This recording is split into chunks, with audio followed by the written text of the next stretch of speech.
Welcome to the Vault Excel. Thank you for joining me. This commentary is pertaining to the similarities in Sebastian Rogers and Summer Wells cases.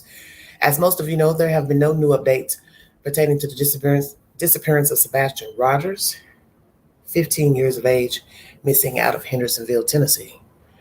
On the other side of Tennessee, Rogersville, a little girl went missing almost 3 years ago, Summer Wells.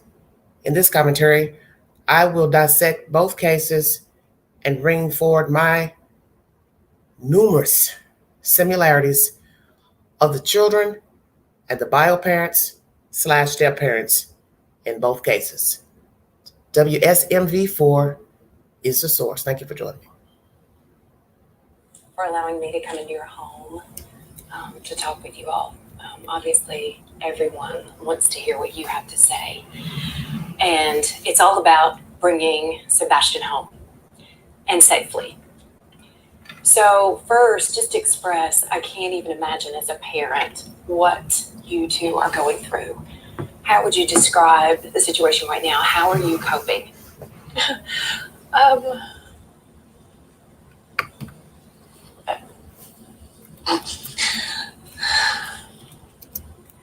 We're on a constant roller coaster ride of helpless and hopeless and many other emotions all in one, and it's a never-ending roller coaster. It doesn't stop.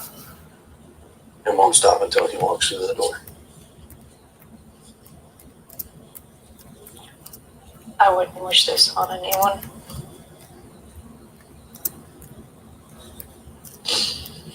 Not anyone. I know we're about keeping hope alive. I'm sure that's in there somewhere. Oh, yeah. It's gotta come home. He's going to walk through that door. And the street will be flooded again with family and relatives all waiting to hug him, love him, and That boy's gonna have more friends than he knows what to do with when he comes home. So here we are, 8 days now searching for him. Walk us through that Sunday night that he went missing. So walk us through, we've got so many people who really want to know, okay, how did this happen? So kind of just walk us through that night. We were out and about that day. We were in a really good weekend. We got home. Everything was pretty normal. He was playing in his room.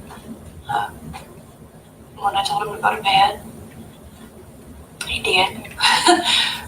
He said, "Good night, Mom, I love you." Say goodnight to his puppies.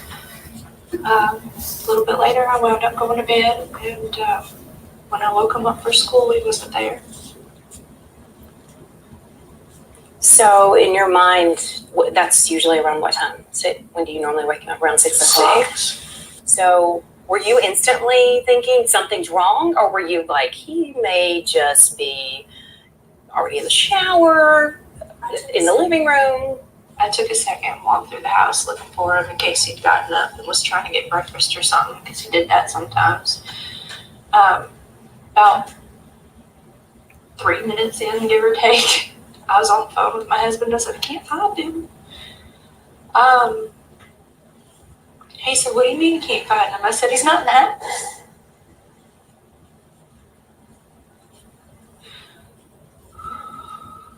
And so at that point, is that when you call 911, or what's going through your mind?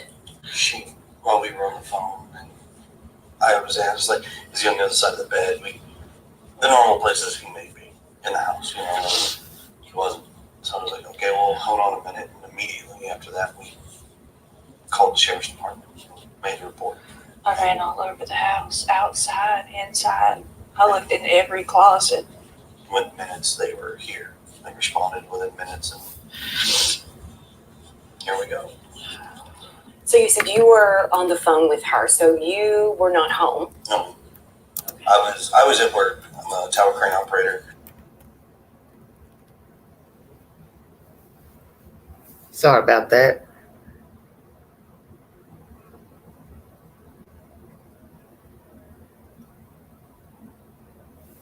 One second, everybody.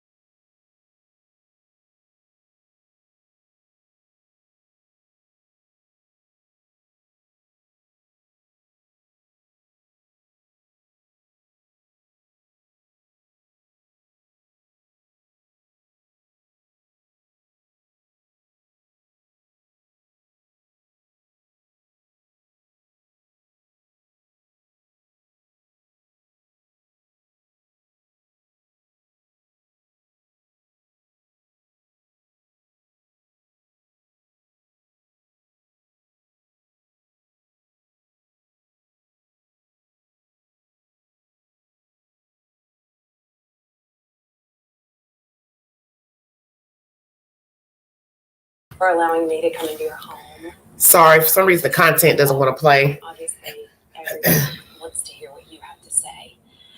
And it's all about bringing Sebastian home and safely.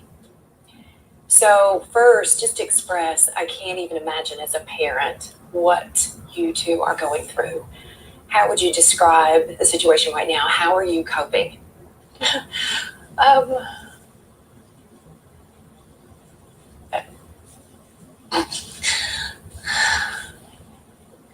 Wow. On a constant roller coaster ride of helpless and hopeless and many other emotions all in one, and it's a never-ending roller coaster. It doesn't stop. It won't stop until he walks through the door. I wouldn't wish this on anyone.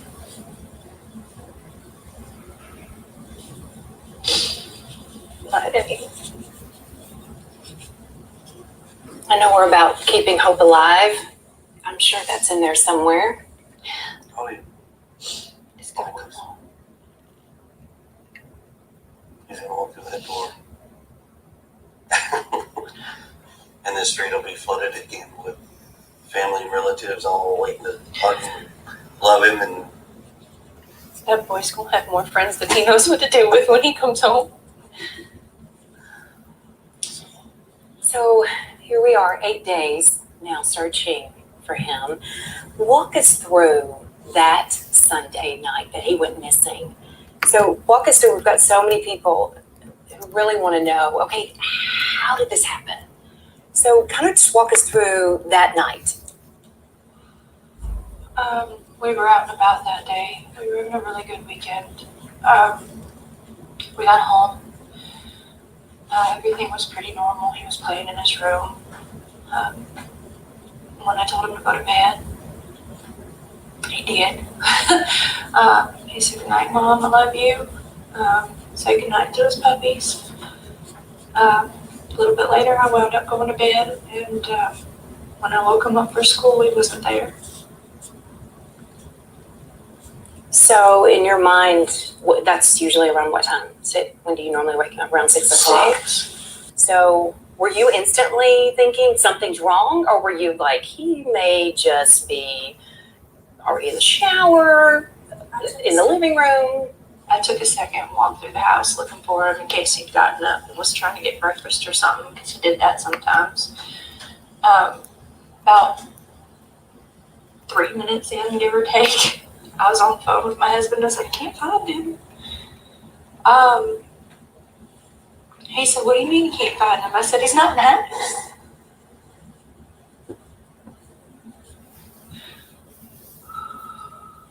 And so at that point, is that when you call 911, or what's going through your mind?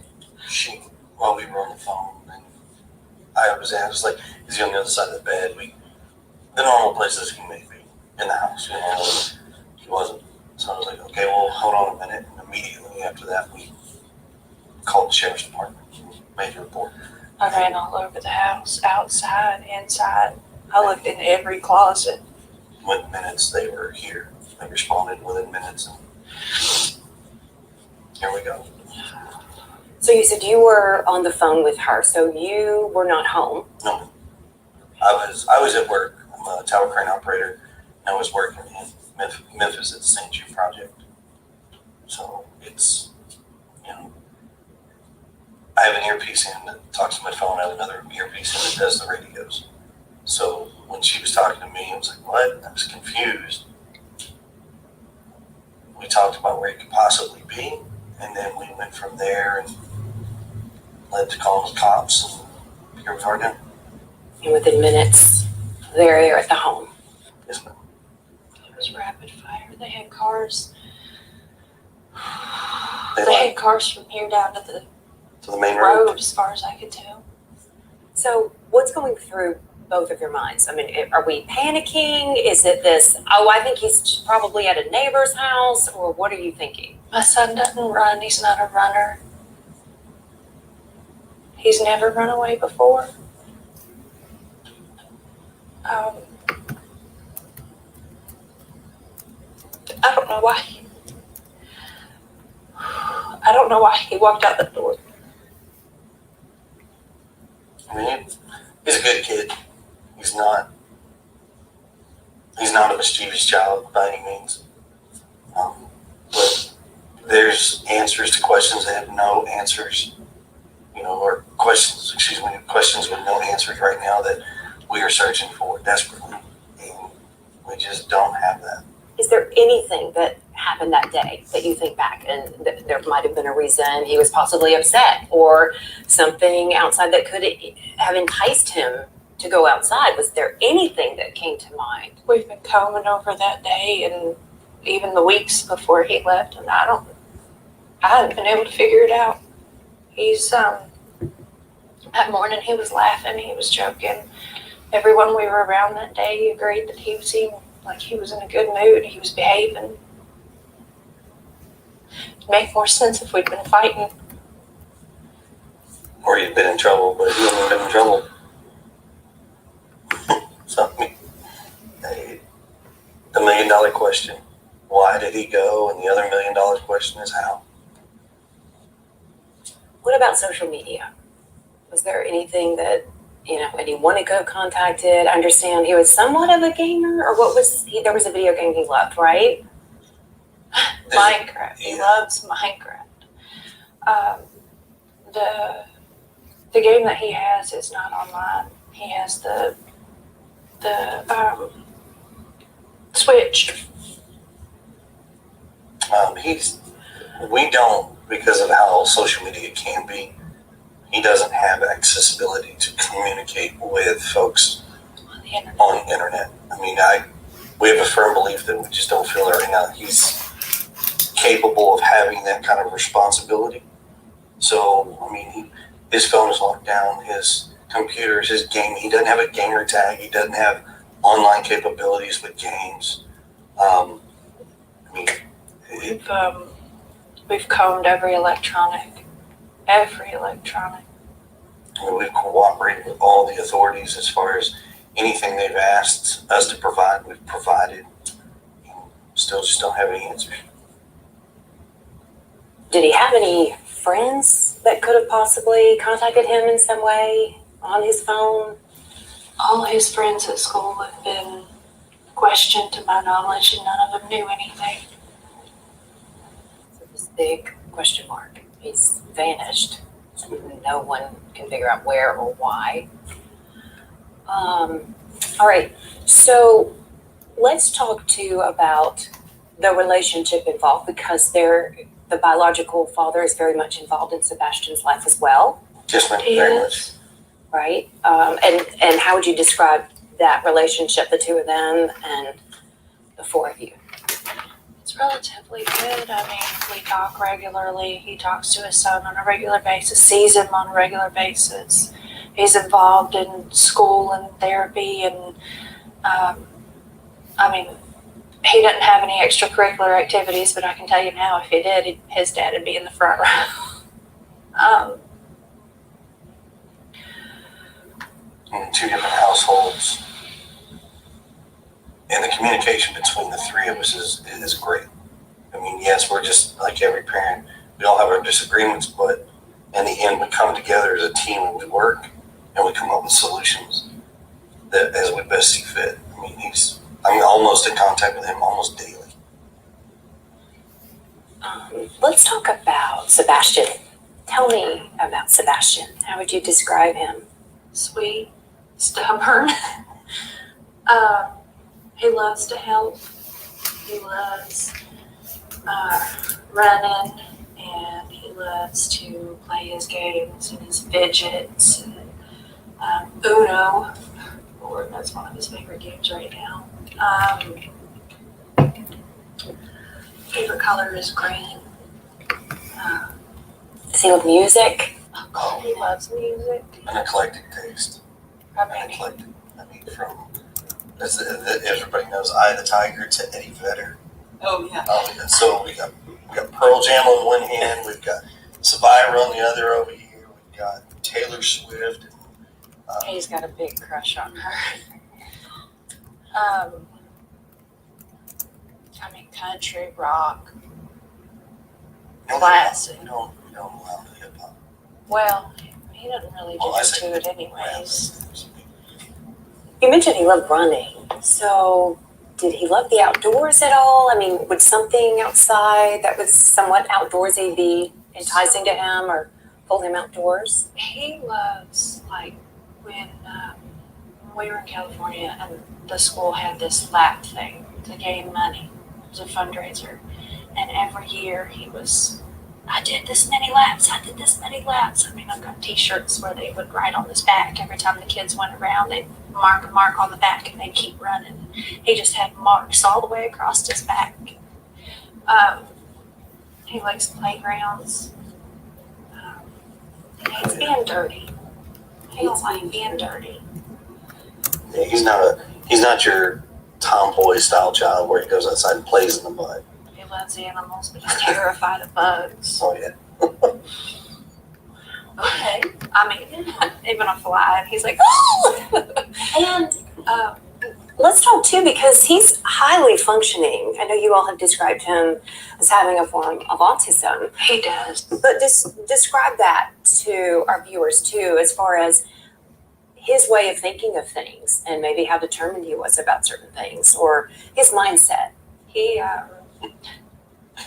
got a stubborn mindset. If he believes it's this, He gets on a one-man track and he is just on it, and he is all about it.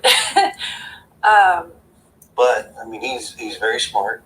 He's I mean, he can play chess. He can beat adults in chess. Wow. And he loves playing games. What about navigation? Like, did he have a sense of direction? Do you think he could have possibly even hitched a ride or gotten a ride on a bus or some sort of transportation? that is a speculation that we don't have an answer for. Just directionally, he knows he could guide you from our house to his dad's house. Yeah. He could get from like this house. I think he can make it up to Culver's ice cream. He can go to Culver's. Well, boy, He those knows are where all- Culver's is because Culver's has malt. He loves malt, extra malt. Every time, extra malt. Now, how far away does his dad live? Clarksville. His dad lives up by Clarksville. So he could guide someone all the way to Clarksville. Mm-hmm. Oh, wow. Okay. So a pretty keen sense of direction, at least with certain things. If, Familiar routes. yes. Familiar routes. Familiar routes. And if I took him another route going He this way, takes he would it. not know it. He goes up there so often that he knows how to get to his daddy's. We know that. His dad works with him as far as, well, we're going this way, we're going that way, and keeps the same thing, and it works out. So, Let's talk too, because earlier, Chris, you and I were talking, and you were saying that there are a lot of people who are harassing both of you. What, if any of that, do you want to address? What do you want to say to any of these people? Just that you don't know. And I don't wish you to ever know. I would say it like this: everybody has an opinion, you know, and it's perfectly okay to have that opinion. But you're not in this situation. You don't quite understand. I wish people would step back, take a different, wide open view, and not assume what they know. It's just better to stick to the facts. If they have questions, all they have to do is ask. I pray genuinely that no one ever goes through this. Just be kind to people. I mean, that's real simple. Mm-hmm. There are some people who have been talking, because I know this is part of the harassment. Is there anything you want to address about this child custody situation?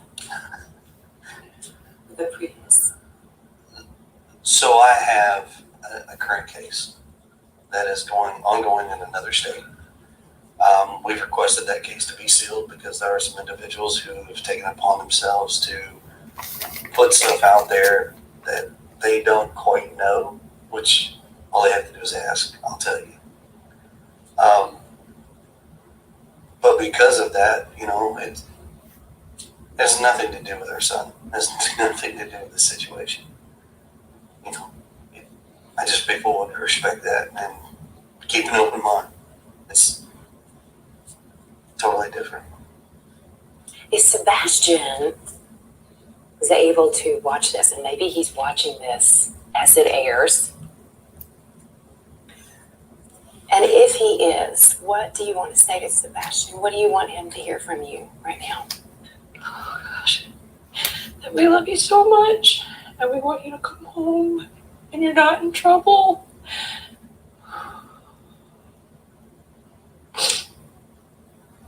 I guarantee you he is loved. And trust me, the open arms are waiting for him to come home. From every parent to every family members to probably everyone in the community. But there's no malice that we just want our boy home. Badly. But That mama's heart, I know it's daddy's too, but I feel like there's always that extra special bond. Can you walk us through what you're thinking right now? I just want my baby to be okay. I don't know where he's at. I don't know where he's at.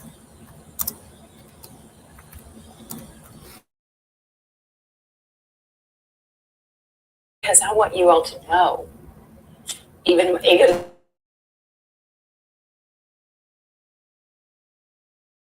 return quickly. What do you all want to say to the community? with everything from the bottom of our hearts, I would not have imagined how far this has gotten, but there's no way to repay gratitude, the love that we have felt from the community, the prayers. But thank you. But From the don't bottom of our stop hearts, looking. please. My son is somewhere. Say hello until he's home. So we have, let's hit on the surge itself, because we know thousands of miles have basically been traced and retraced. We've got hundreds, we've got volunteers, we've got law enforcement from within the state, without, outside of the state.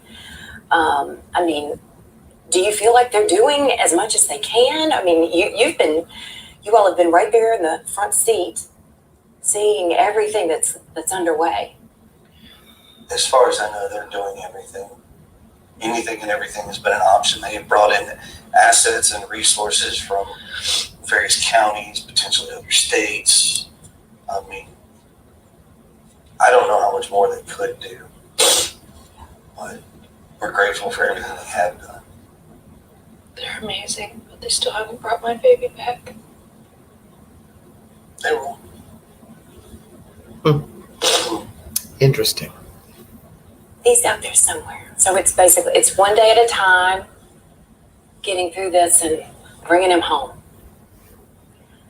What is the reaction to the fact that somehow his image, he hasn't been captured on any video anywhere? I know that it was very dark that night. I mean, it gets dark around here at night in general, but so far we haven't found him on any camera footage to prove where he's at or where he's gone. I know that they're looking, and I'm asking everybody and anybody that has cameras, trail cams, stores, to check even from before he went missing, just to see if there's anything at all.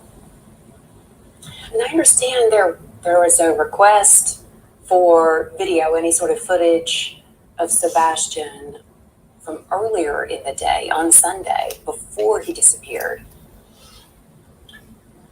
That I don't believe we can comment on right now. That is not something that I believe we're privy to at this point with law enforcement. That is something I would definitely direct back to them. Why not? I mean, there's all kinds of requests out there. There's thousands of hours of video that they are combing. Strange. We're just hoping to find something. And I know this is so sensitive. What do you say to people who inevitably end up pointing their finger back at you. We were talking earlier, and I mean, are you both in the clear? I can tell you that Mom, myself, and the father have worked very fully and cooperatively with all agencies across the board. We have anything that they've wanted, we have provided. So cooperation is there. What do you want to say? But he didn't answer. To our viewers, anybody who's watching, a lot of folks in this community and in other counties, just throughout the state as well. What do you want to say to them? Help spread the word, keep searching, and thank you. And just, if you think you see him, call him in. Thank all the viewers, everybody that's helped across the board. I mean, everybody has been tremendous. Call his name. Yeah. He'll answer, and if he doesn't answer, he'll look, even if he's not being verbal at the moment, because he can talk, but sometimes he don't talk. Call his name. Tell him to stay put. He could be on the move, so keep checking your properties. Yes, like the search is never over until he comes home. That is for He's so sure. smart. But thank you for He's so everything that smart. everybody has done, has volunteered, Oh, mercy. the continuous efforts. I mean, it's like I said, this is Hey, I've never Howard. seen something to this magnitude before. Our community is amazing. We're all praying, hoping, and searching for Sebastian's safe return for that day. Thank you both for talking with Hey, me. Pinto. Okay. WSMV4 is the source of this information. Brief synopsis. Oh, mercy. If I miss anything, feel free to go back over. Got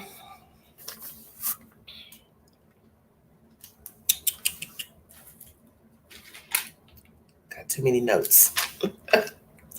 The child did not have access to social media. They kept everything locked down as far as gaming. Combed through every electronic device. So how many devices did the child have? They have cooperated with law enforcement, done everything that they have asked him to do.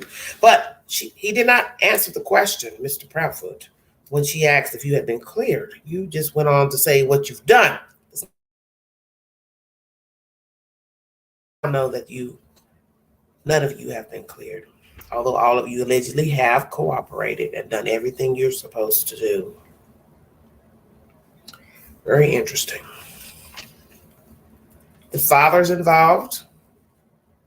You say you talk to him regularly. Father was engaged with the child's therapy. I find it interesting that Katie says the child was not involved in any extracurricular activities. Why not? Why not? He likes to run.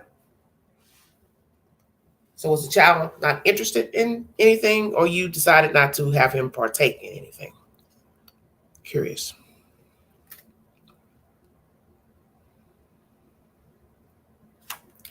Stayed in contact with the bio father, Seth, says Mr. Proudfoot.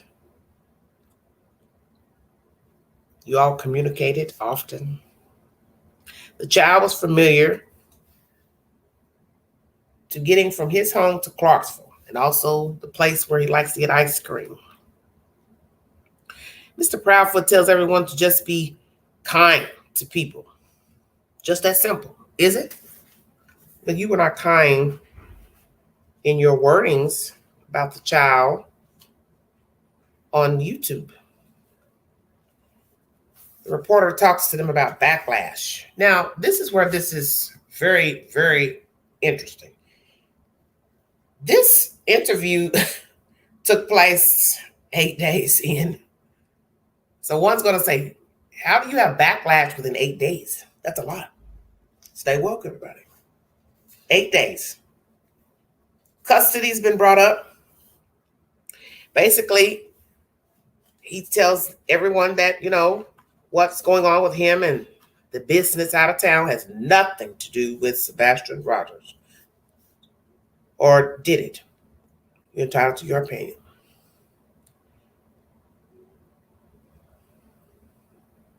Lots of things were put out. Basically, he said, just come ask me. I always find that interesting. A person would say that, because I think I've heard him say that before. Come ask me if you have something you want to know. Why would you want to invite strangers to come talk to you about your child and your personal business?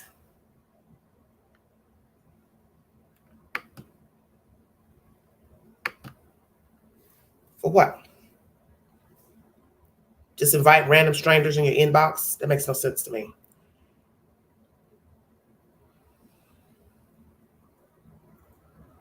Basically telling people to just respect, the situation, keep an open mind. I found it interesting, Katie said, just want you to come home. You're not in trouble. That's strange. To me, everybody's different. Why would I say that? I want you to come home and you're not in trouble. Because you have to be careful how you word things. But. Why would I say that? You're not in trouble. So that would lead one to think that the child thought he was in trouble. Because why say it? See, everything's about the wording. That's why you have to be careful what you say. Because sometimes people don't think when they say anything. And then naturally it could be just nothing. She's just talking out loud. When she first talks about the child, she's not crying, rocking, no eye contact with the host, the reporter. And then somewhere mid through, she starts to cry. Was it genuine? They talk about thanking the community, Mr. Proudfoot, thanking everyone for their prayers. Katie says, don't stop looking. No found footage of the child, which I find that very interesting, 8 days in. And that's going to be pivotal to this case. The no CCTV footage of the child.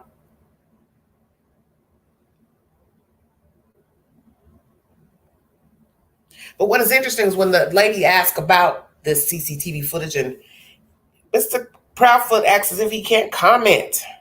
So why not? On what? What you can't comment about? The child, footage of the child beforehand. That's very odd to me. Because one's going to assume he has only been in the custody of the mother. If she had him somewhere else the weekend, I would think you'd have sense enough to just say it in the interview. Well, he went here Friday. He went here Saturday. He came back here this day. What's the secret? This is why you can't ever leave an answer open-ended. You have to always ask. See, the reporter should have asked, I don't understand what you're saying. What do you mean you can't say? Well, what's the problem? Because that really doesn't make any sense. The child was with the mother allegedly the weekend, and the father didn't have him. And Mr. Proudfoot, I'm assuming, was gone because she doesn't throw him in there as visiting the home. So the reporter should have said, well, I don't mean to be rude, but could you tell me what do you mean that you can't comment on CCTV footage of the child before or earlier in the day? It's very, very vague and very, very, it just sounds suspect. Why does she need to go talk to what? Ellie? They're not going to tell her anything. Basically, he's a good kid. He's not mischievous. Excuse me, likes to run. He is verbal sometimes. So then one would have to ask that question. What circumstance would he not be verbal? Or that's just his demeanor?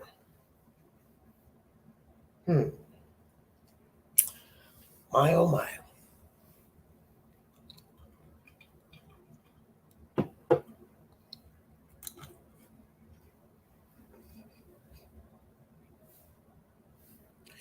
WSMV is the source, everybody. Summer Wells. We're going to listen to the interview of Candace Bly Wells and Don Wells, and we're going to compare the two. I put up a poll about 2 weeks ago on my community page asking people if there was a similarity in the cases. And some would say, no, there's no similarities. So I always tell people I ask things for a reason. Just like I asked a question about Seth Rogers yesterday, and some of you took it personal. Why? I don't know. Because that's the point of uploading content. I ask questions about a lot of things. I have 5,000 videos to my name. And in most of those videos, there's a question. So why someone would get offended because I asked why the backlash of Mr. Seth Rogers? I think it's a relevant question. And if it would appease to you, I can make a video about why the backlash for the Proudfoots. In case somebody is seriously offended. It's not that serious. I make content according to questions in the chat, questions I have, commentary from other people's videos. I may see something and I say, I'm gonna make a video about that question, that comment. But somehow it became a problem yesterday. Why? As I said, I don't know. But as I said in my video, I don't need to explain why I choose to coin a video. It's just a question. Summer Wells. I found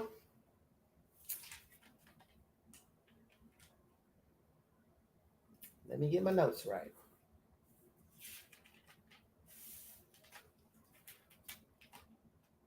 "52 similarities between Sebastian Rogers and Summer Wells." And it is not to say that there aren't more, but I say if I could find at least 6, 5, hell, that's enough. So I divvied it up.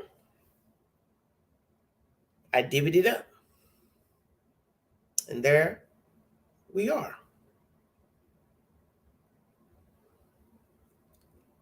What are the similarities between the two children and their families?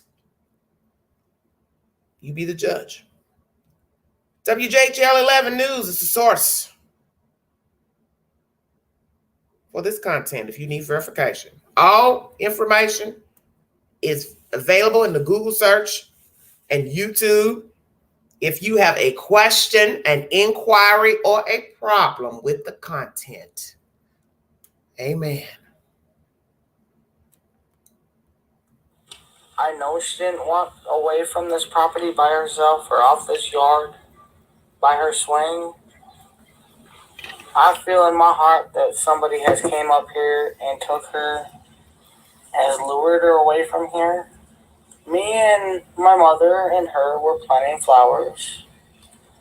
And we went in after we got done washing our hands, and she got a piece of candy from Grandma. And she wanted to go back over and see her brothers. And I said, okay. And I walked her all the way over to the porch. And I watched her walk into the kitchen where the boys were watching TV. And I told the boys, I said, watch Summer. I'll be back. And within 2 minutes, I came back. And I asked the boys where their sister was. And they said, she went downstairs, Mom, to play with her toys in the playroom. I said, okay. And I yelled downstairs for her a couple times, and I didn't get no answer, which was unusual because usually she always answers me. And so I went down there to check, and she was nowhere in sight. She was just gone. I don't go on walks around here or runs because I'm scared of the bears and snakes and even the coyotes that are around here. Well, whoever has my daughter, I pray and hope that they have not harmed her and they bring her back to us safe and sound. Just go to the FBI, the police, and clear it up. And I don't know, it seems kind of elusive. It's really strange that I've never seen this truck, and I've never heard of it until just recently. But I wish they would come forward and explain themselves. And if you're not a suspect, at least come forward and say what you've seen. She was a tomboy. I shaved my head. She wanted to have her head shaved like me and the boys did. She tried to shave her head She tried in to the shave her head back and herself. making it. I think you can see it in some of the pictures, and it was getting out of control. So we decided to shave her head off and let it grow back long, and she shaved her head to so she wouldn't feel bad, and but it didn't bother her at this point. Well, I knew right away that she was abducted. You know, I knew that right away, and that's what I told them from the beginning. But they have to go through their, I forget the word. Investigation. They have to do one step at a time, I guess. But I'm sorry that they had to spend so many man hours in these woods and everything. I've seen them limping and everything else, and I feel for them. But I just wish there was a way that neighbors could search neighbors' houses, and then if they're not willing, get a search warrant or something. But there's just no way you can search every single house, in the eastern United States or whatever. But I wish there was a way. Just thankful for the person or persons that's doing that, out of love, trying to get information and trying to get her found. And we thank them from the bottom of our hearts. It means a lot. And we thank everybody who's trying so hard and praying so hard. And she's an awesome young lady, and we just want her back. But there's always going to be haters, and it's always going to be that way in this world.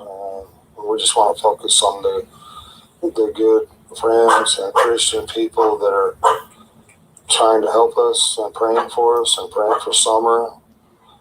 And we thank them from the bottom of our hearts. And that's the kind of people we try to relate with and socialize with. So we don't know anything about, no red truck, or we hardly know many of our neighbors. I mean, because we just try to be around good people. I mean, and we do have good people in this area. We found out since this has all happened. We got some real good neighbors and good folks everywhere. But the most important thing is to bring Summer home safe. I'm sorry that you feel this way about us, but we love our children with everything we have. We've never went without, thanks to Summer's daddy and my husband. He's always provided for us and has worked as much as he could and can, and still is. And I'm sorry that you guys feel that way, but that's my baby, and nobody would ever treat her like that as long as I was around. Ever. She loves to dance. She would always want me. She says, "Daddy, hold my hand so I can twirl." And she would just like to twirl and twirl and twirl until my arm got tired. But I put out there that one of Summer's favorite songs was Godzilla, and they said, and they're jumping all over me about past tense was, well, I'm sorry about that. It's just. She also liked the song by New Breed. It was called House, My House. She sung that a lot of times when I play it on the TV. She loved to dance. She liked to think of herself as a princess, and and all that, like all young girls do. And, she loved Frozen. She loved to be that Elsa and.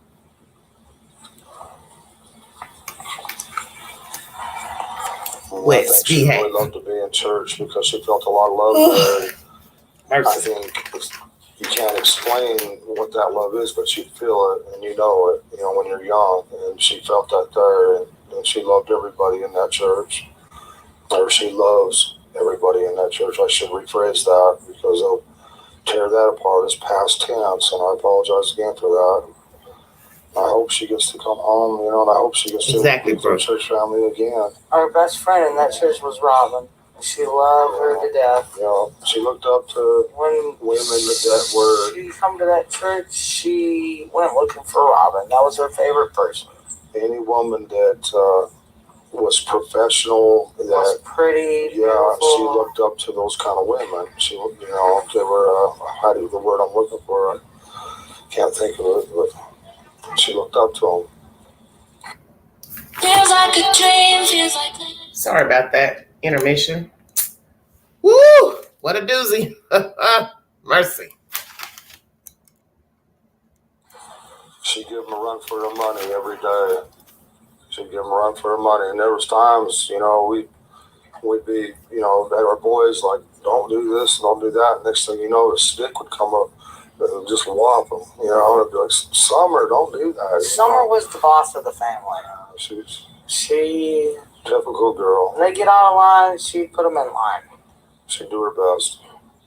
She loved to play in the mud and the water and swing on her swing and enjoy dirt. When I run the lawnmower around, she would run behind me. When the boys run their bikes around, she, as fast as that little bike would go, she would be behind them running and keeping up with them, no problem. You know, she loved to run. She just loved to run. And she could pull herself up on that swing, her full body weight with her two hands. And she could do that. None of the other boys could do that, but she can. Was she in school yet? No, she's going this year. This was supposed to be her first year. She's been, we did all the what? I took care of everything. Yeah. I had her already taken all of her shots and registered in the school for ready for this year. I just never expected for anyone to get hold of my heart like she has, because I try to guard my heart as much as I can, but she holds my heart in her little hands, and I love her with all my heart. I'd do anything to have her back. If there's any way you can find it in your heart to please release her somehow, I don't know how you might do that. I mean, because you're probably scared of going to prison for the rest of your life and everything else, I'm sure. But please find it in your heart, have mercy, and find a way of letting her go, and where we can get her back. And just please have mercy on her, and you know, and us, and her brothers. And she's such a loving, good spirit. Please don't hurt her. Please let her come home. My biggest fear is, you know, her being tormented or locked in a dungeon or basement or something, because she loved to be outside all the time. That was her, unfortunately, her downfall. Because a lot of times the boys would be inside and we'd be like, "Where's Summer? Why'd you leave her out there alone? You know, go get Summer now." You know, and that's happened over and over again. And we'd come out and she would always be close by, but we was always coming up. She had to be outside. She was an outdoor person. And She loved to be outside. You know, and I'm so afraid that she's locked away. She's such a loving heart and everything, and I'm afraid that she won't be able to, you know, I'm locked away where she can't be outside or play with a puppy or anything, love nature, you know, and that's my greatest fear, that she's not able to do any of these things anymore, or that she could possibly, you know, I don't want to think she's dead, but it's a possibility. I don't want to address all the negativity. I just want to focus on the positive, because it's so easy to get, you know, lost in that negativity and stuff, and it's just not worth it. So I'm just, I appreciate y'all, the good things you say, and your prayers. That's awesome. When my sister got missing, I was in between Arkansas and Tennessee. I don't know all of what happened or what did happen, but I hope that they find her too and bring her home safely too.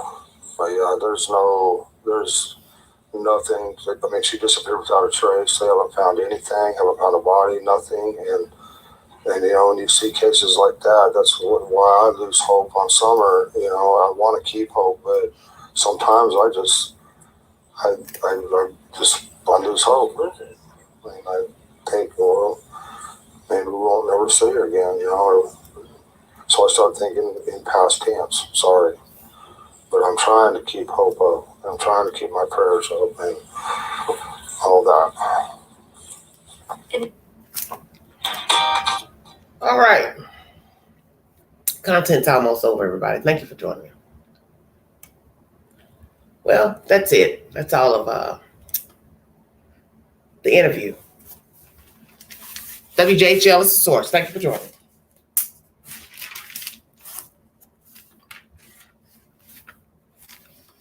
Woo! Candace didn't like to go out, rummage around the property for coyotes and bears. You're going to find that significant if you follow this case, because the reporter didn't ask Candace about herself. Stay woke, everybody. The reporter never said anything during this interview much. They did all the talking. So why would you mention coyotes and bears? She never asked you. You said that because you were on audio in the 911 call telling them you left the property at some point and you figured it'd come back up. So let me go ahead and nip it in the bud and mention it in this news interview. The cutting of the hair of the child. Contradiction. Which is it? First you say Candace cut her hair. Then you say the daughter wanted to look like her.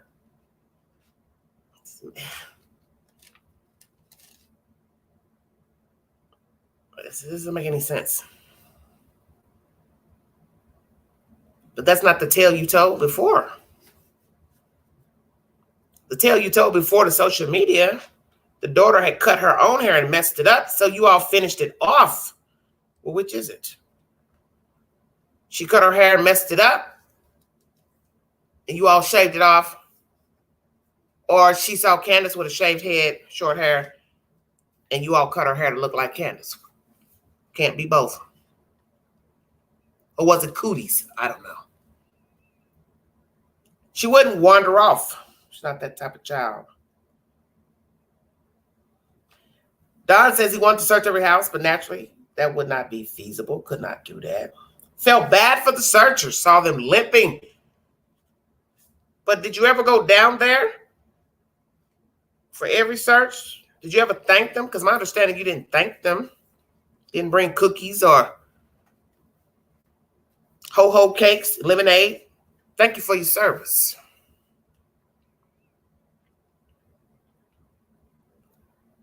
She's an awesome young lady. Some of you got offended by that.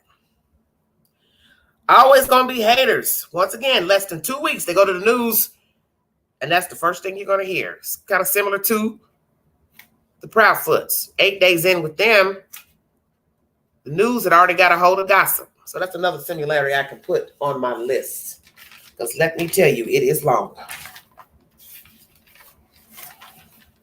1 second, everybody.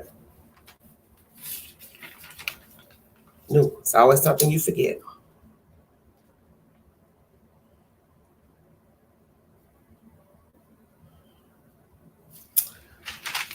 Okay.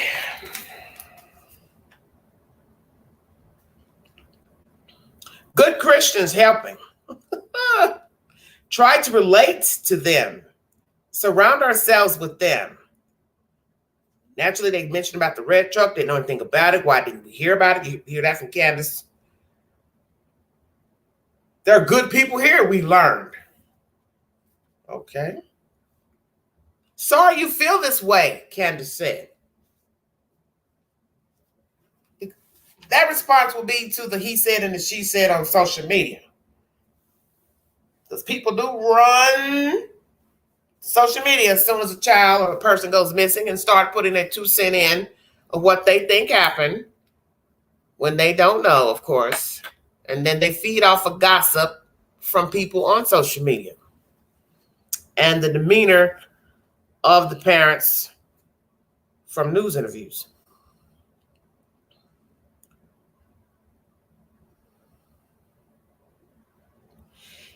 The husband has provided for us. He is trying to provide for us. We have never gone without. He still provides for us. That's my baby. No one would ever treat her like that. A lot of you were suspicious of that comment. As if she's talking out loud, Candace. Of course, everything's about interpretation. That's my baby. Nobody would ever treat her like that. Who are you speaking about, Candace? We must have missed that part of the interview.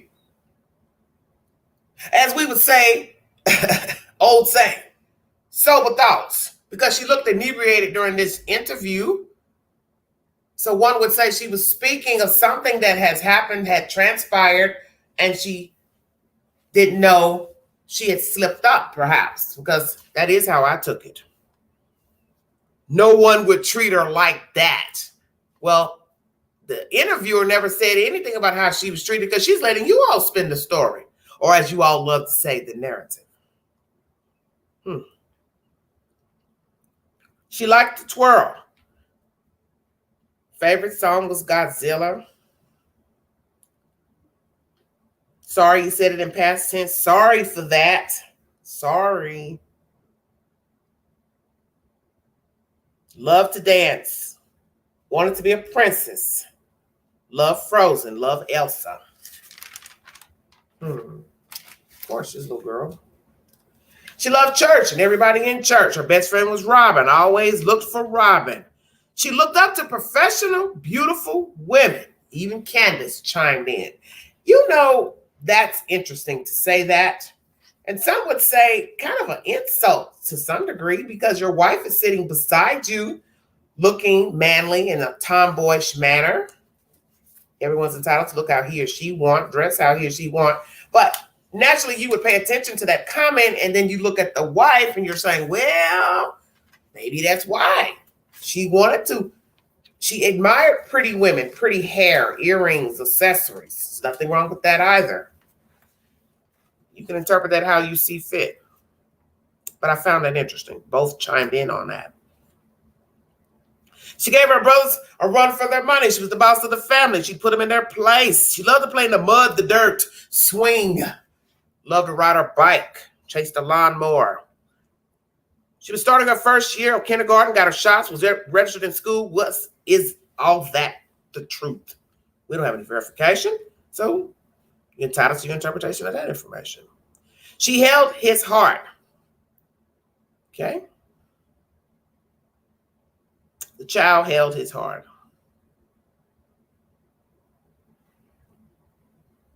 Have mercy. Wish somebody let her go. Give her back. Get her back. We want to get her back. Please don't hurt her. Let her come home. Fearing she's locked in a dungeon. Can't go outside, can't play, can't do the things she liked to do, play with her puppy, so on and so forth. Leave her alone.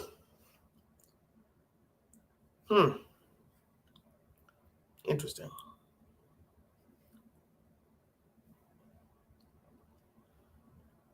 Afraid the child is locked away. Very interesting. I don't want to think that she's dead, says Don. Easy to think negative thoughts, but we're praying for our child. Candace goes on to talk about her sister missing, Rose, who is currently still missing and no arrest in the disappearance of her sister. She went missing upstate. Candace tells us she was between Tennessee and Arkansas. She prays she comes home too. Don chimes in, nobody has been found. Why lose hope?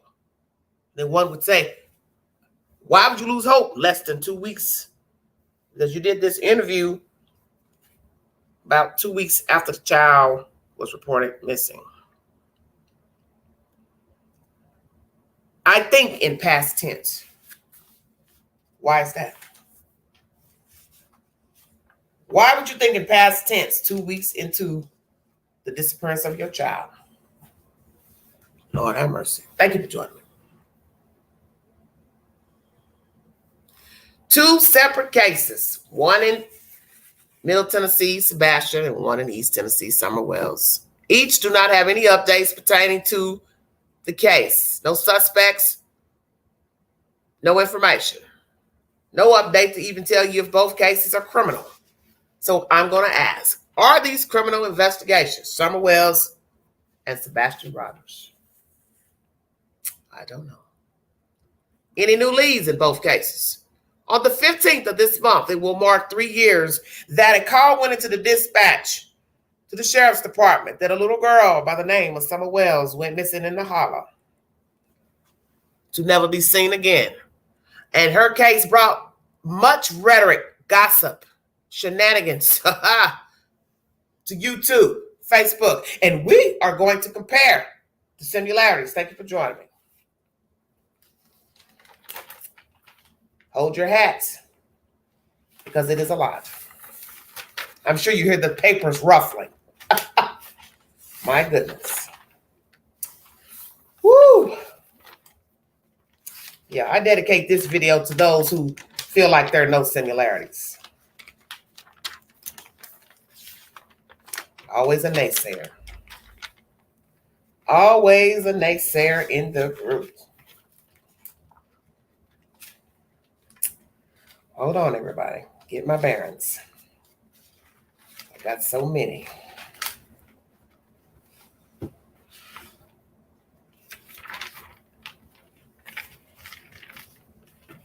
Oh, I can't find my paper. Do you see any similarities between the children?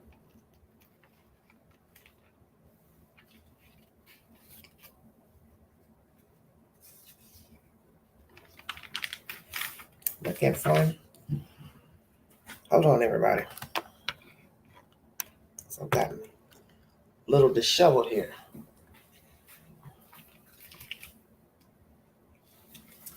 Oh, here we go. Number 1.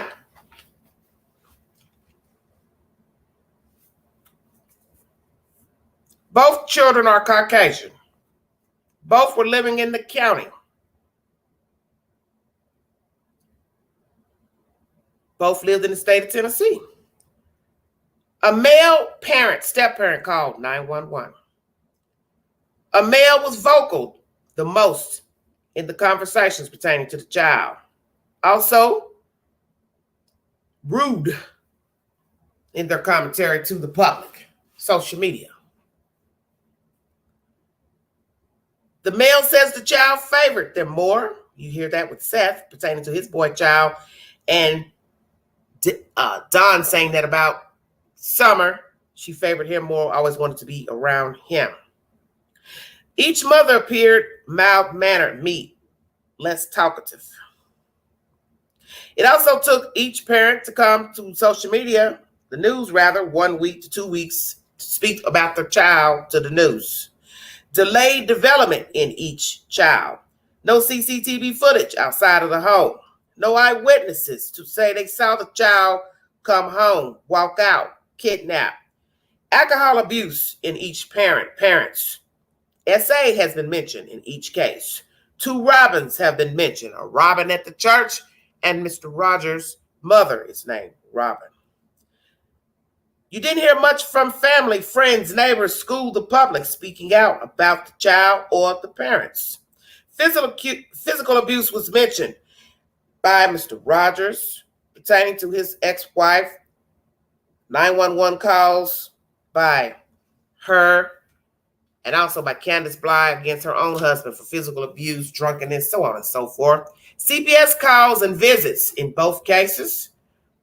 Calls made by neighbors, friends. You hear this from Boy H's mother, Allison, calling and making a call to CPS pertaining to the abuse in the state of the house of Summer Wells.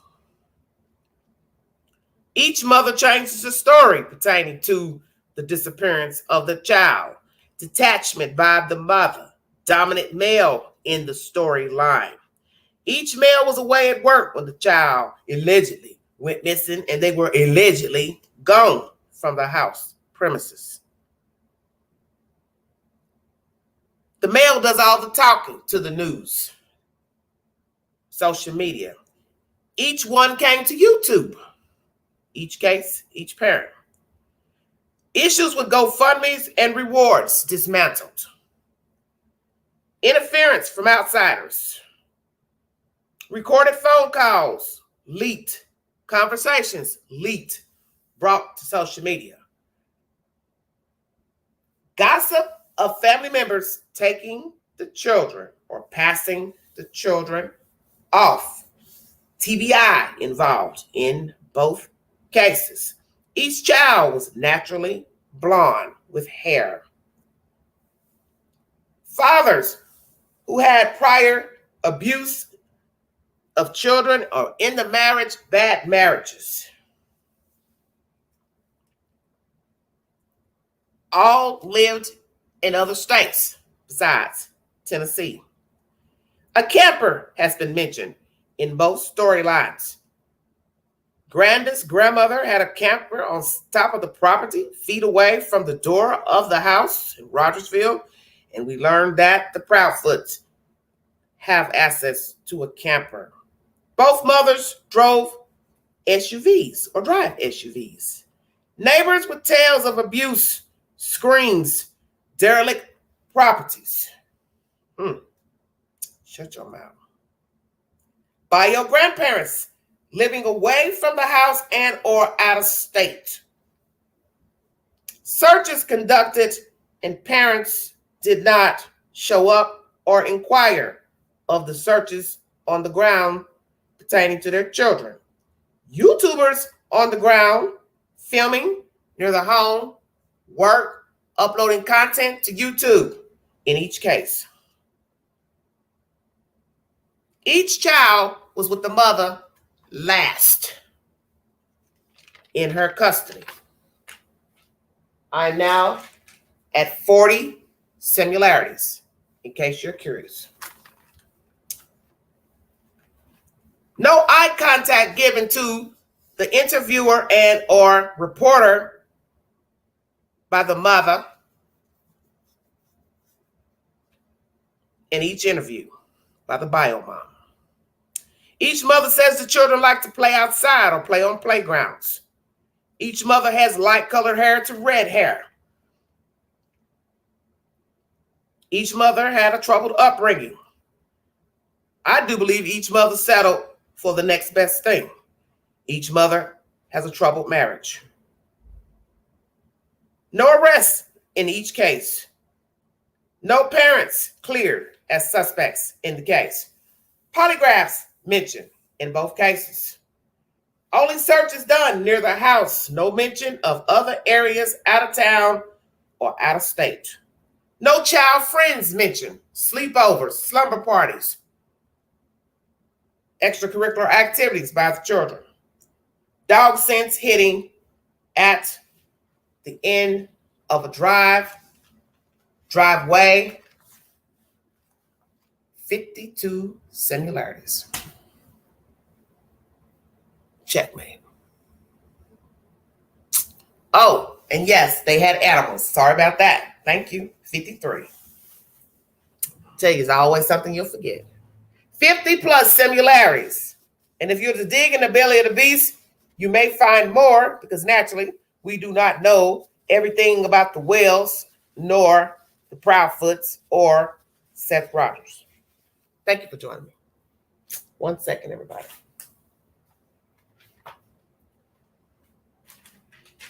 What a mess. 50 plus similarities. You can't make that up, that's for sure. Where is the child in both cases? Who can tell us where the children can be located? Are the children alive or are they deceased? What happened to each child in this story? Both stories, I do not know. But I know that when you have people who cannot stay on board with the same story, it is not a good look. It just isn't. And that is what it is. It's not fabrication. It's not assumption. These are words coming out of your mouth. So if you can't keep the story straight, you have to keep changing things, talking about coyotes and bears and what you didn't do. And I went down the street, and it's just suspect. The thing about Candace's story and Don's story is that what was told to 911 wasn't mentioned in this interview, because that's the point. I'm not going to mention to you anything about what I said to the cop, police, or the dispatcher. Number two, I'm not going to mention anything to you about Boy H picking him up. Why not? And that's another similarity. So basically, we're at what number? Hold on, everybody. Check my notes. We're at 54. Each mother glazed over. Storyline.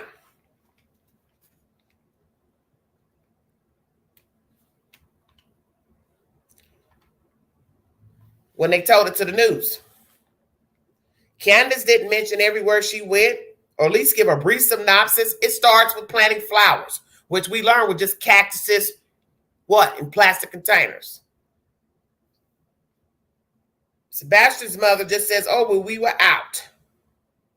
But didn't say, well, we got up, we had breakfast, we went here, we went there. Just jumped to coming back to the house. Interesting. Very, very interesting.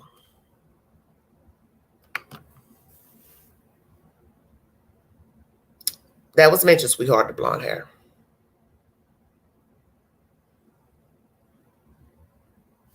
I don't know what Candace did.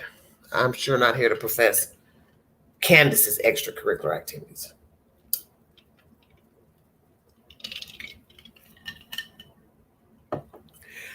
I often think about Sebastian, why he didn't have any friends over. No mentioning of slumber parties, going to any functions at school. He's 15. Why was he not attending any functions at school? Did he want to attend, or he wasn't allowed to attend? What about children coming over to play games? He liked to play games. They claim he wasn't on social media. Is that true? Did he have access to social media and they did not know, or they're not telling us the truth? Why did the boy child not have any friends over? Same thing with Summer. You never hear of her having play dates. The mother meeting mothers into the city, the town, to take their children to the mall, the library, to have fun dates with children. A girl doesn't want to hang with boys all the time. She has brothers. She likes girly things because she's a girl. She may have a masculine mother, lived in a house with boys and a man, but that doesn't mean she wants to be like that. She's a child. She wants to be a girl. She has every right to be a girl. Same as Sebastian Rogers. He had a right to mingle with other children, be involved in activities if indeed he wanted to be. He also deserved the right to have friends over, functions, parties, birthday parties. So you have to ask that question about each child.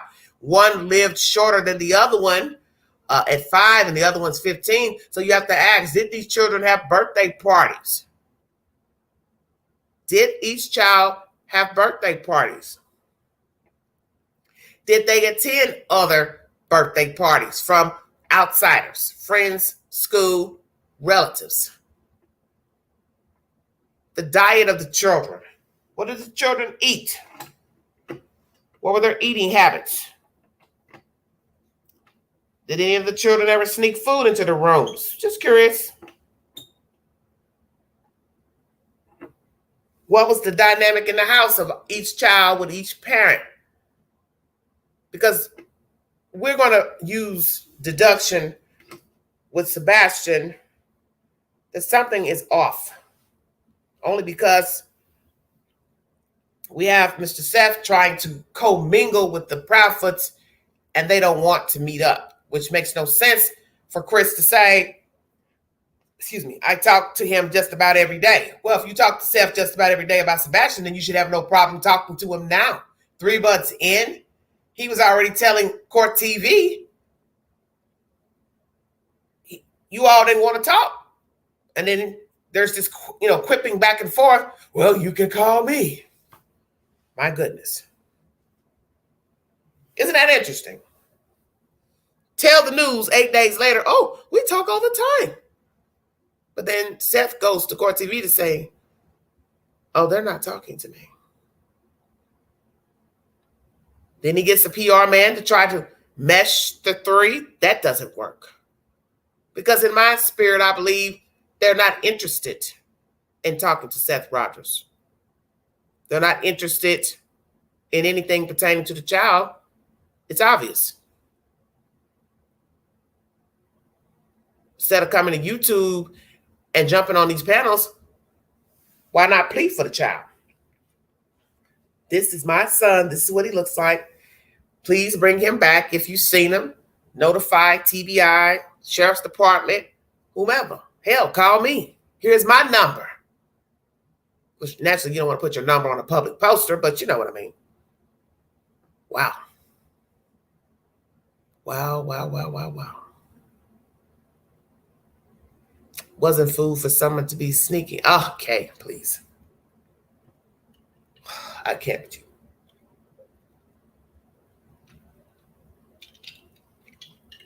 +50 similarities. My goodness.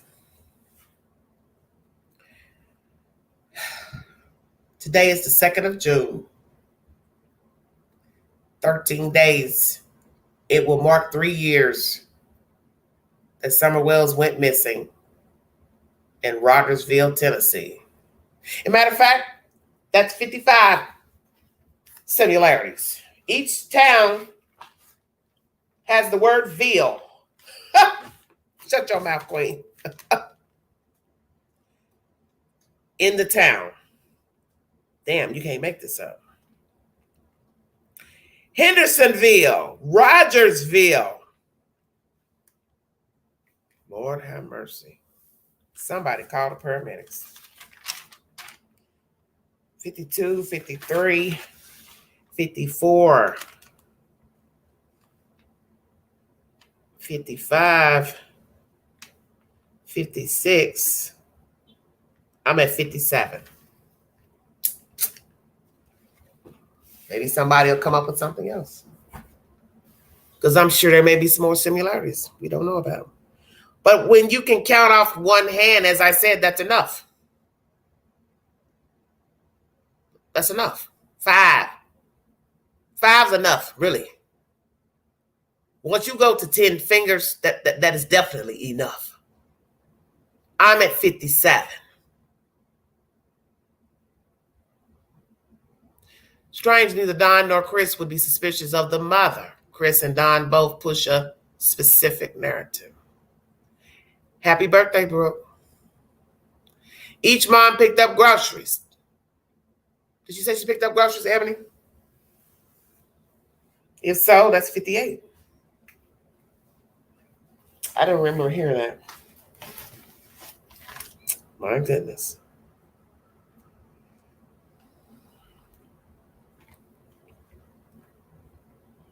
Whew. What's the truth to both of these cases? Where are these children?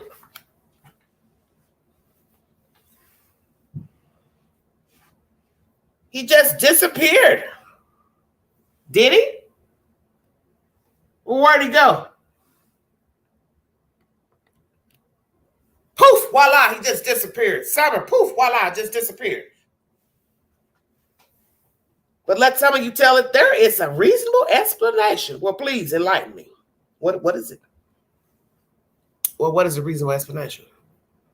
No CCTV footage of nothing, not a going or a coming. Very odd.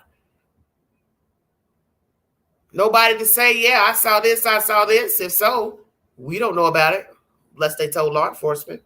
Could be. The mothers know, Queen. Yeah, I say so. Each had 5 in their age. Thank you, Godric. I'm taking that note down. Told you it's always something you'll miss.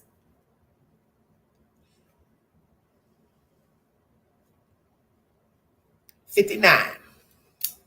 Lord have mercy. We're now at 59 similarities between Sebastian Rogers and Summer Wells. Shut your mouth. All doors locked. Well, can't say all doors were locked because the front door, I doubted it was locked. I don't think they locked that top door. But the bottom door allegedly was supposed to be locked where she was, the basement. But then that was one thing they did say. Can't get in, can't get out. My. Never, Miranda. No interest. Candace was putting groceries away. Katie picked up snacks at BJ's. Okay, so that's food. Okay, that's cool. So we're at 59. Yeah, I forgot about that. Sorry. Wow.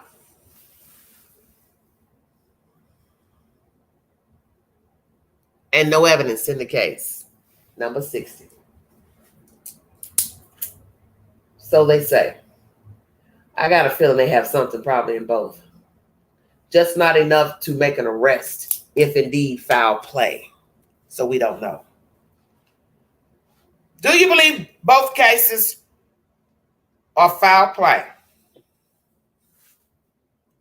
Or the children wandered off, kidnapped, human traffic, prank, family member involved, somebody else, neighbor involved. Both were barefoot. Were they both barefoot? Okay, we'll put 61. All right. We're getting a little jiggy now. Wow. My goodness.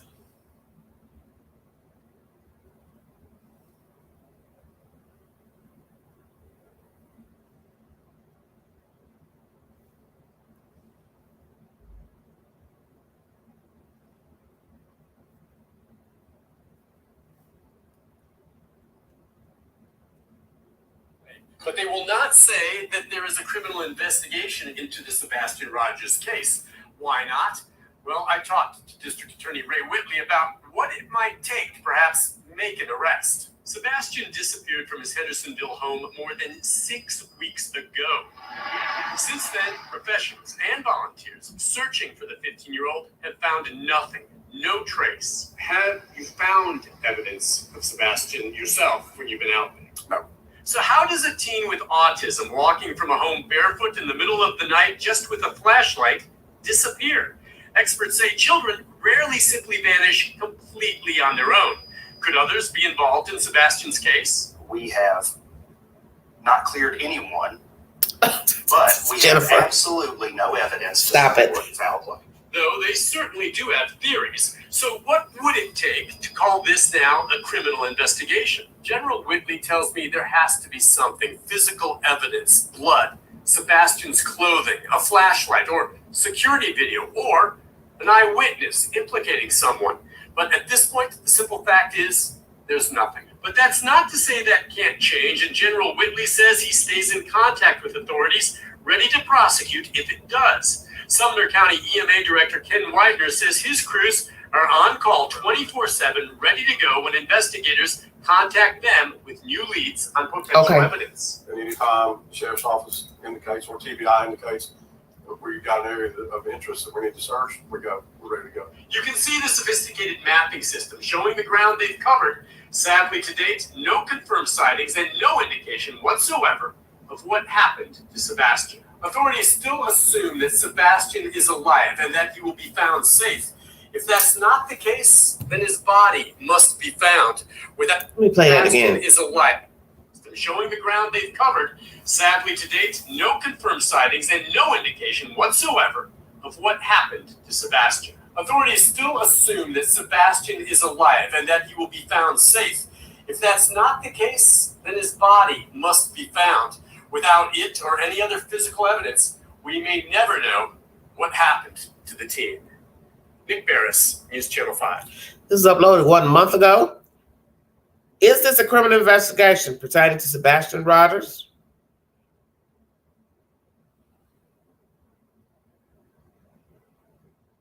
Criminal investigation into Summer Wells. Stay woke. 2 hours ago, I put a poll up and I asked you if there were any similarities between both cases. 87% of you said yes. 13% of you said no. 61 votes, 1 comment. Somebody going to ask me, please list them. I don't have to list them. You follow the case, you already know.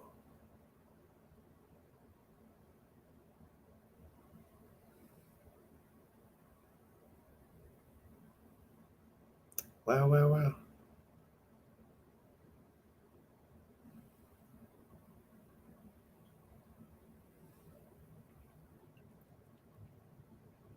Wow, wow, wow.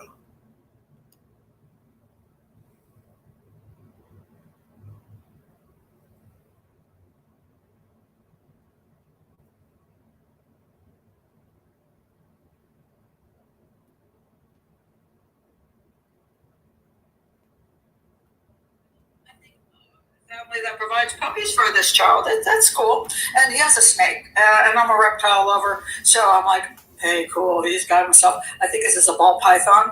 And I think that's really neat. And it's like, okay, so he's got autism, but they're providing for him in a positive way, making his home life happy. Chris Proudfoot says he's a little bit strict about him being on, Sebastian being on social media and getting on the phone and doing things. I'm okay with that. I don't know how strict he is, but I understand that hopefully the two of them as a couple have made these decisions, not just the stepfather, and also Sebastian's father, who is Seth Rogers.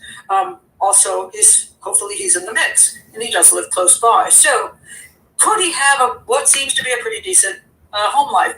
It did seem so. Then he disappears. And the couple here, his mother and his stepfather, do not go in front of the media for about a week, which is odd right there. That's a red flag. Because according to them, they think he actually left of his own accord in the middle of the night.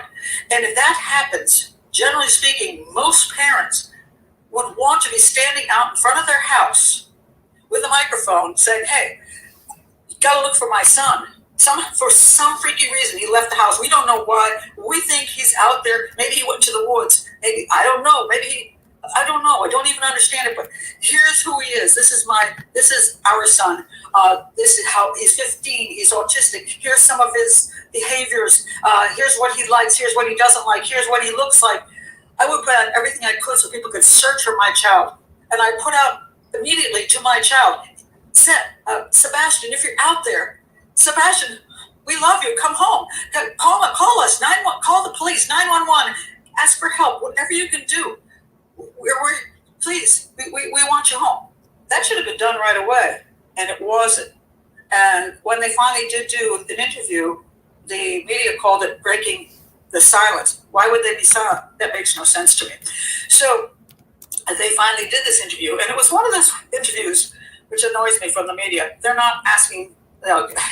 Basically how to find Sebastian. They're starting to go on the, how are you feeling? Blah, blah, blah. How is it for you? It's like this emotional thing because they want to do the human interest side of things rather than find this child who's missing, which is very annoying to me.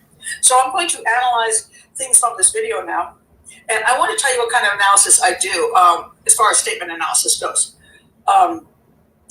There is a person out here who I respect highly. It is Peter Hyatt. I've known Peter for years. He's got a couple videos on the case. I'm going to link them below. He does what I consider full statement analysis. That is a specialty of Peter.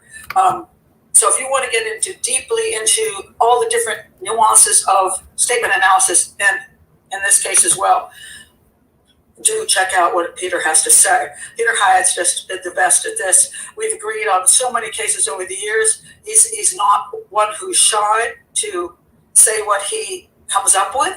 He doesn't do things because they're popular. He simply says what he sees, and I respect him for being very professional in doing that.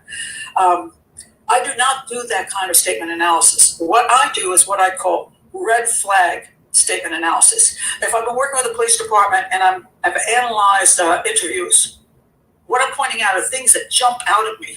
So not every single word, but things that to me are like, okay, this is telling me something. Did you guys see this? Did you notice that? So I'm not looking for every issue of deception or what words mean, but things that stand out, because I find that very useful for law enforcement. Sometimes they just don't have a lot of time, so if you can show them the big things, it's useful. So in this case, what did I see right up front? Okay, I'm going to show you a couple videos, which I do with my phone because I don't know how to do these any fancy way. Watch this first video, okay?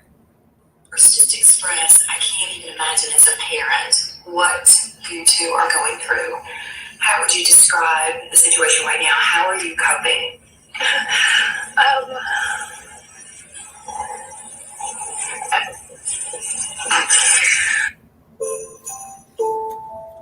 Okay, brief intermission. Thank you.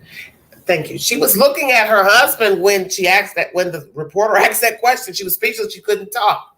Why not? Why you couldn't answer? And why were you looking at Christopher Proudfoot? Interesting.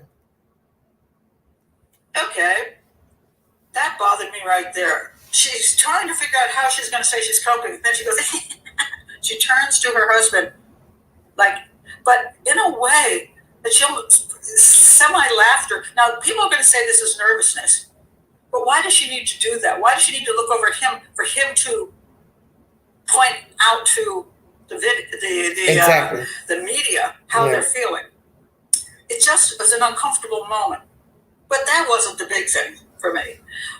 The big thing is coming up, and it's in this place where they ask about what their hopes are about Sebastian returning home. Note what the stepfather says, and then notice what the mom says. Check it out. Oh, first, just express, I can't even imagine as a parent what you two are going through. How would you describe the situation right now? How are you coping?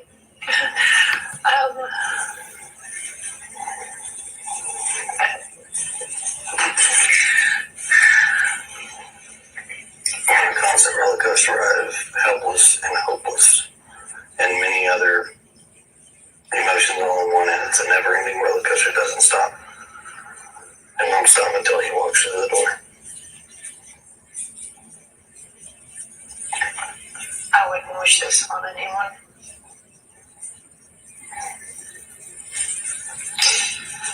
Not anyone. I know we're about keeping hope alive. I'm sure that's in there somewhere. Oh yeah. It's always. He's gonna walk through that door.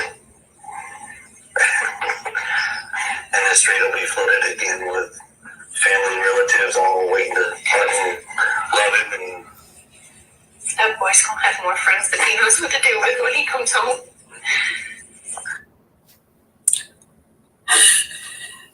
He's going to walk through that door. Did you just burst into laughter when you said that, stepdaddy? Pat Brown or something else. That's concerning to me. He doesn't believe that child is ever going to walk through that door. And the belief doesn't seem to come from Seth Rogers. His dad seems to believe that Sebastian may not be alive because of the time going by. And he's angry about it. He's upset about it. But that's not what he seems to be expressing, that he might have died in the woods or he might have been kidnapped and killed. It actually seems to burst into laughter because he knows it's ridiculous that his stepson's ever going to walk through that door again. Why? Because you know he's dead. You absolutely know that this is ludicrous. Mom then goes on this thing where he's going to have lots more friends than before. What? This is the important thing, that if if he shows up and have more friends. Not that he's alive. Very strange. This is very important information here. As what Pat Brown is saying is what I've already said during this live stream. Where is the camaraderie of friends for the children? The child, there's no mentioning of children. Nobody's coming forward to say, hey, I used to play with him. We know he liked Uno cards, playing at the playground, running. Where are the friends? We also hear commentary that he asked that for a Christmas gift. What do you want for Christmas? Some friends. Damn, that's deep. Most children have friends, associates growing up. Why not this child? So when she says that he will have more friends than he could ever, blah, blah, blah, you already told us he ain't got none. Checkmate. See, everything's in the details. Some things you just can't deny. You know, there's just certain things a person say, there ain't no other way to look at it, which we understand. Glass half full, glass half empty. But I don't think so, not with this commentary. He will have more friends. That's because he didn't have any. Why not? The giggling, laughing. Yes, a lot of times we laugh, giggle inappropriately in talking about certain conversations, which some people will deem it inappropriate, disrespectful. Some people get nervous and they, chuckle a bit. But these people chuckle quite a bit throughout this 20-minute interview. Very strange behavior from both of them. Even the laughing part, the humor part, when he's missing, when he's absolutely missing and you don't know where he is, that he might be dead, that he might be being tortured someplace. He might be, they've never reached out to him really. They never said, God might, you might be in the woods starving. You might be, oh, please come back. Please, somebody find him. They're not saying any of that. They're talking about him like something that happened in the past. Let me tell you about something that happened with me, and just because I have this memory I have this memory. It's a strong memory. My son, when he was 5 or 6, can't remember now exactly how old he was. My husband and I dropped one of our sons. My son at the time. I'll have to explain this in a minute. We dropped them off at the pastor's house for an overnight. And my husband and I had never left our kids overnight before. And we left our daughter, who was 2 years older, at my mother-in-law's house. So we could have this one overnight at the beach, And so we drove away. And I told my son when we drove away, if you're going to use a bicycle, do not be in the street. You have to stay in the yard. And my son was usually fairly obedient about these things. So we drove away comfortable, and we were over at the beach. And my husband, we stupidly forgot to leave our. We didn't. The cell phones didn't exist at that time, and so we didn't leave where we could be found at this bed and breakfast. But if you're just thinking it was overnight, I guess it just never occurred to us, whatever stupid reasons. And so somewhere about 10 o'clock at night. Was it 10 o'clock at night? No, I'm trying to remember when it was. I don't remember. Maybe it was during the day. Actually, I remember daylight. So maybe it was early morning that my husband called his mother to check on our daughter because she had a little cold. And all of a sudden, he didn't come back very quickly. And I went to look for him. He was like sitting on the stairs, all hunched over, all freaked out. And I'm like, "What's wrong? Is our daughter sick? What's wrong?" And he's like, "No, it's our son." And I'm like, "What?" And I'm thinking right then, if he called his mother and word about our son, something happened to our son, how did she even know? Because the pastor didn't know his mother. It turned out that my son had a bicycle accident at the yard in the driveway. He didn't know how to use the brakes, and he put his foot down for a foot brake, and it was a hand brake, and he didn't stop, and he hit a little tree, and he flew off the bicycle, and he smashed into a sandbox which had been built the week before, and ripped his whole face open. Went to a coma.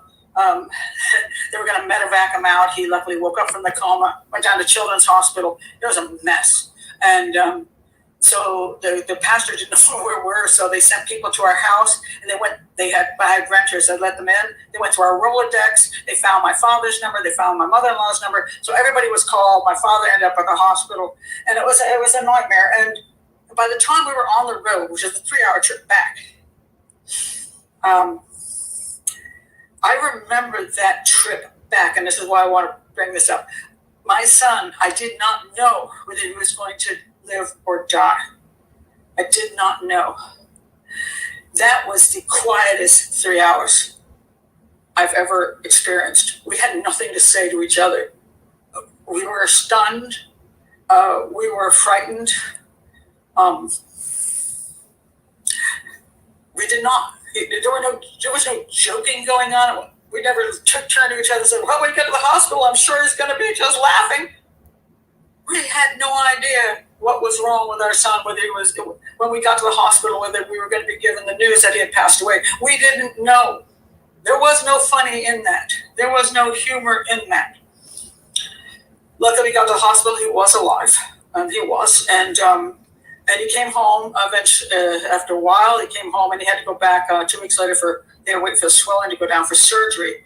You can see my son Dave on the left here. His eye socket was crushed, and he couldn't talk because his jaw was actually stuck. And the reason I have this picture is because the social worker on the right showed up with our new son, Jeremy, who's in the middle. And when he showed up, I did make a joke. I said, well, look what we do to the kids in our house. That was a joke. But my son was alive at that point. Yes, his face was all messed up, but he was alive. I knew he was going to go for surgery. I knew that was going to be frightening. And during the surgery, I had no jokes either. I just held this little bear. And I sat in the bathroom. I remember I sat in the bathroom stall. Because it was a 5-hour surgery. And I was so freaked. And I just sat there with the bear. There wasn't no joking. There's nothing to joke about. When your child is missing, that's not normal behavior. Sorry, it's not normal behavior. So that's a huge red flag to me. Your child is missing, maybe dead, or in pain, or whatever, because you don't know. And you have jokes to make, and laughter, and you burst out laughing at the thought he'd even return home. I have issues with that. Now, it doesn't make you guilty of anything. Maybe you're just weird-ass people. But that's not normal. It's absolutely not normal. All right, so that's the first big red flag I want to talk about. Let's talk about some other things in this story. What else they said? The other thing that stood out to me, well, not something they said, but the father, it was Seth Rogers. That's him. He's actually a police officer. He's a deputy. He also wasn't prominent in the early times when his child disappeared. And interesting enough, also, normally if you have a good relationship with these two, and your son theoretically has actually left the house on his own accord, like they're claiming, he walked out of the house, you would think the three of them would be before the camera, the three of them together. Because you want the community to know that you all believe that your son walked out of that house and you've got to find him. But Seth Rogers, his dad, is not hanging out with these two. As a matter of fact, he was not very public at all. And again, why isn't he out there saying, find my son? He's walked away. He said, my son wouldn't walk away. I think he's been behind the scenes working like hell to find out what happened to his son. And I think he does mention his son he thinks might be deceased. Why does he say that? Because I think he's looking at these two as having something to do with it. He's a deputy. He understands how things work. And he also is very angry in one of his videos, and he says, he's mine, he's my son, he's mine. And I think he's talking to these two. That whatever happened, he was my son. Now let me iterate. Seth Rogers has made it clear in commentary, as he did in the live stream last night, he was in the chat, that he has hope for his son. So I want to make sure I put that in here to counteract what Pat Brown has said, because this is a 2-month-old video. I'm just planning to give you ex-profiler's commentary and assertion of the interview with the Proudfoots. How dare you? Same So time. that's, I find interesting that his dad, his bio dad, is not in work.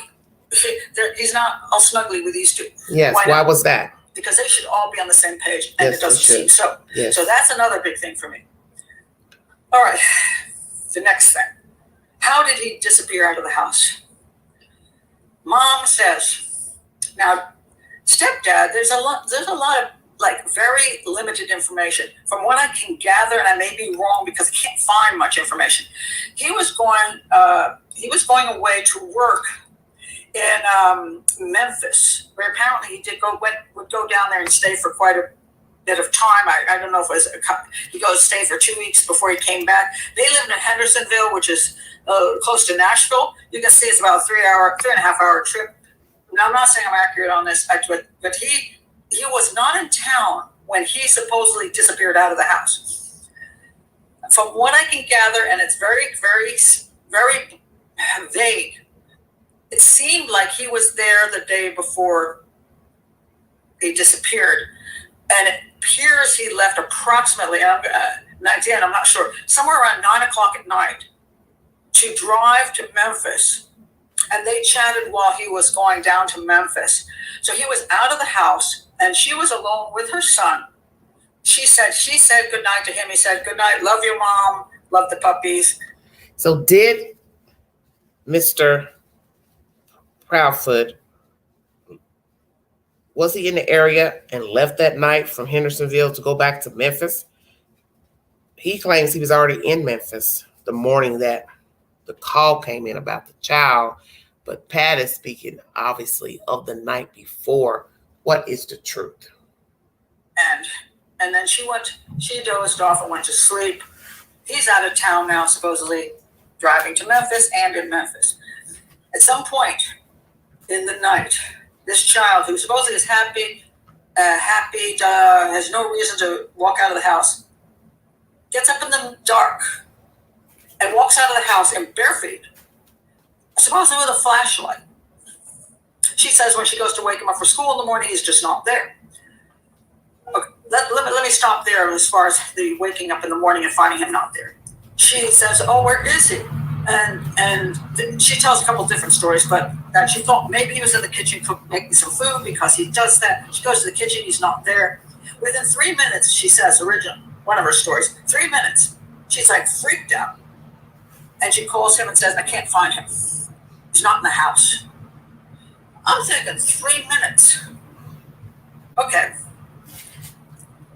I go into my son's bedroom, and he's not in bed. I'm like, what the heck? Oh, did he already get off the stool? First of all, I'm not panicked. Maybe he got up on his own. He's 15, for God's sakes. I would yell for him, "Hey, Sebastian." And I think he's in the bathroom. That would be the first pace. That would take me about 30, 40 seconds at least. Then I go down to the kitchen and go, "Sebastian?" Okay, that's another minute gone. And then I go, "Sebastian, where are you?" I go to, I don't know, the living room, the hallway, family room. I don't know how many places I got in the house. I'd be calling around for him all over the house. What the heck? "Sebastian, where are you?" That's not going to take me 3 minutes. Then she says eventually, on one of the later interviews, that she checked the closets. But sometimes she says she talked to him first and then she checked the closets. And then she checked outside. And she also doesn't say that originally. So it's supposedly after she talks to stepdad. Okay, so my kid, I can't find him in the house. I'd be looking in every place I could, but I certainly would be opening up the door and going outside going, "Sebastian, Sebastian." I'd be screaming his name around the house. Thinking, what the heck? Did he go outside? Did he get where is he? And I'd be running around the house like a lunatic, looking for my son. That takes me more than 3 minutes. 3 minutes from the time I see him in the bed to going checking the bathrooms, the kitchen, wherever the heck in different places in the house, closets, outside. That's not 3 minutes. It seems like he wasn't there. So I called him and said, "He's not here." And then he says, "You should check some more." She says she did. She calls the sheriff's department and says he's missing. That's a weird story right there. But then it gets weirder. The claim is they do not have any issue. They didn't think that somebody came into the house and took him, or somebody coaxed him out of the house. Nothing. They don't talk about any other reason for him leaving the house other than he decided to walk out of the house in the dark with bare feet, because they say all the shoes are there, and a flashlight. Now his dad, Seth Rogers, says he don't like being barefoot. He does not like being barefoot. Don't buy that story at all. Especially, if you're all running off into the woods or something. Bare feet is not the best thing to, do. But then you think flashlight. Why does he need a flashlight? Because he's what? He's in this dark outside. He's going into the woods. He's winding down the street. What the heck? How do you know the flashlight's missing? They never explained the flashlight issue. Yeah, I wanted to know about that too. Let me house. stop here. I meant to mention that earlier. The flashlight. What was the size of the flashlight allegedly that the boy child carried out with him, if we're to believe he walked out of the house? Is it the type that's a little bitty flashlight you have on a keychain? Average size flashlight, a bigger flashlight? What size are we talking? Because I don't think I ever got an understanding of the flashlight myself. Half the time I can't figure out if I have a flashlight. And when my kids were growing up, never knew where they were. So, did they know the flashlight was missing because the flashlight always sits next to his bedstand? Or it's always on the kitchen counter? They don't explain this. Why would they know the flashlight's missing? Where was the flashlight to begin with? And so, okay. He goes out with his shoes and he takes a flashlight. All right, let's go to my analysis. I don't know when the last time Sebastian was seen, but I can't come up with that information, but it seems like nobody saw him after dinner. Not really big. He was at home with his stepdad and his mom. Those were the three that were in the home. As far as I can find out, there's no siblings. So the three of them are home alone. At some point, he gets in the vehicle and he starts driving off to Memphis. We don't know if Sebastian was alive before he left for Memphis or not. But I can tell you something. Usually when a child disappears with no shoes and a flashlight disappears as well, to me, it sounds like the child is being carried out of the house in the condition he's in, which is not having shoes on his feet, put in a vehicle, and the reason the flashlight is going with that child is because you're going to need the flashlight to take when you stop, wherever you stop, and you're going to do whatever you're going to do. You need a flashlight. That's just my experience.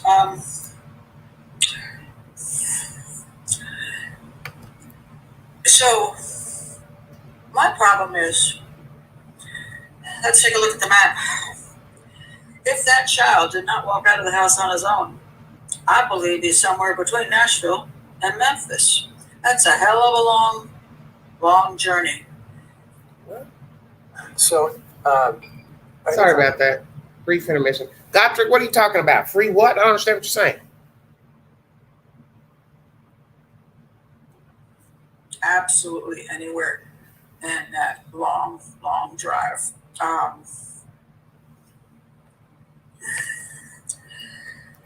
can't say that he didn't walk out of that house on his own to go look in the woods, but nobody's found his body in the woods. The tracker dogs haven't found they haven't tracked him into the woods. I don't know if they've had cadaver dogs anyplace, but they should have had them. I strongly believe Seth Rogers, Sebastian's father, does not believe his son is alive, and I believe he's looking at these two because of his behaviors and the way he talks. I think they don't believe Sebastian is alive, but not because they think something happened to him after he left the home. I see no indication that they think anybody else did anything to Sebastian, which is odd. Wow.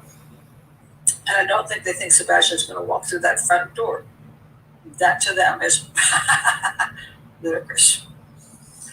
So, I don't think it's going to be a good ending. I'm not saying these two are guilty of anything. I'm just saying their behaviors are concerning. The way he supposedly disappeared with no shoes and a flashlight is concerning. So, yeah, that's what I think. And I hope I'm wrong. You know, I'm a profiler and I'm doing what I call red flag statement analysis. I hope I'm wrong. I'm hoping this kid, for whatever freaky reasons, did walk out of the house without shoes on his feet and with a flashlight, ended up at some friend's house and been hiding in a basement. I'm good with being wrong. I love to be wrong. Because I'd rather have him be alive than me be right. So, anyway, those are my thoughts. All right, that's Pat Brown.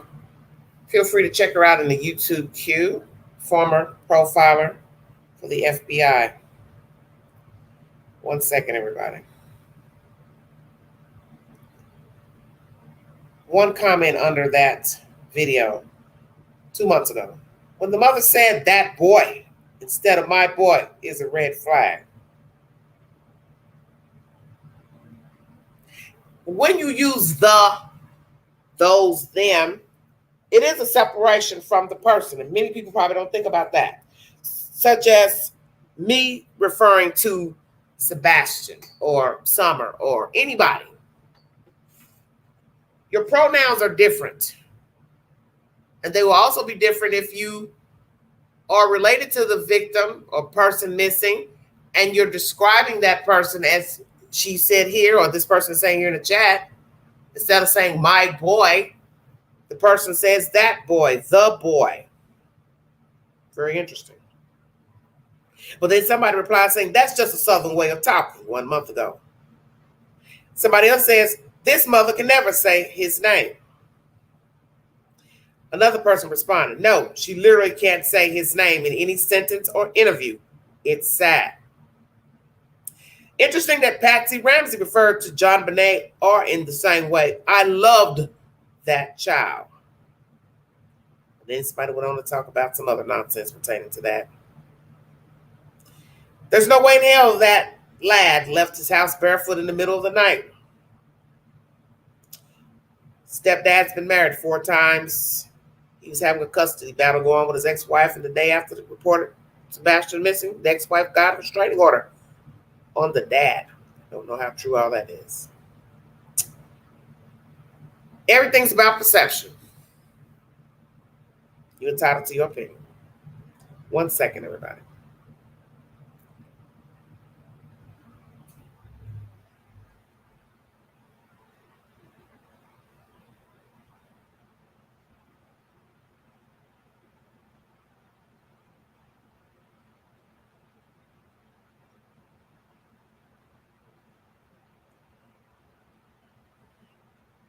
One minute.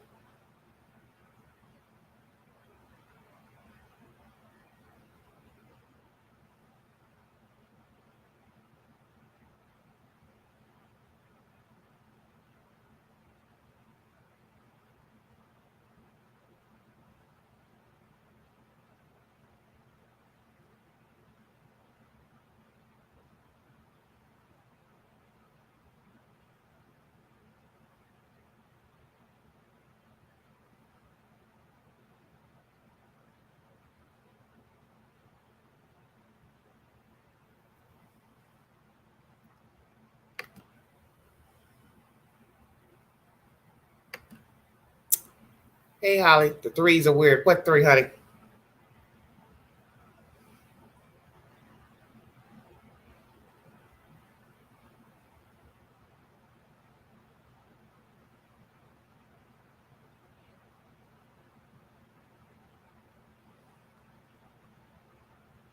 As I said, we're about at 60 similarities pertaining to both children. Scary, very scary thought.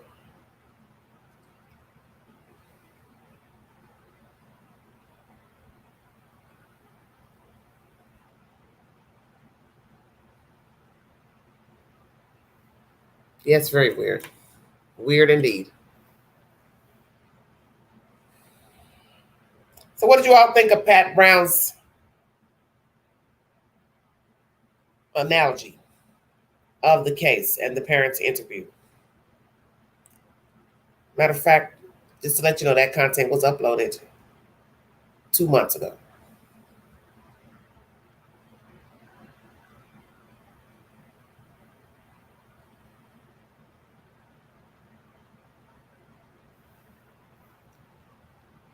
Threes are significant in my opinion.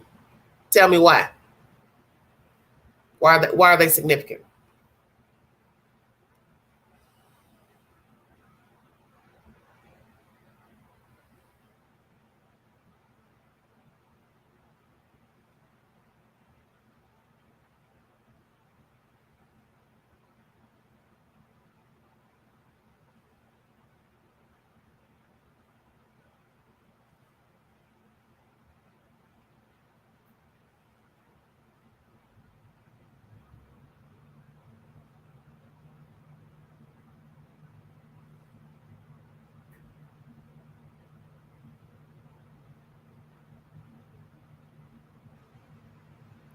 Death comes in threes in my life. Okay.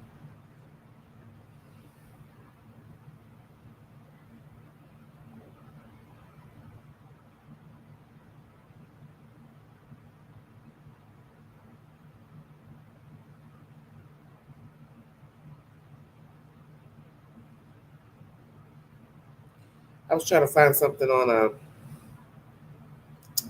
see if Pat Brown had done anything pertaining to Summer.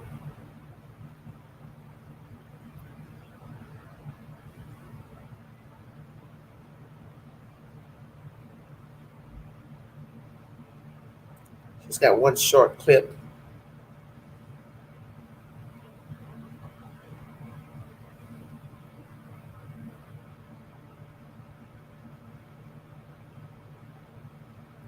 Boy, she did a long one on Natalia Grace. 2 hours, 2.5 hours. I'll have to check that one out. Pat Brown.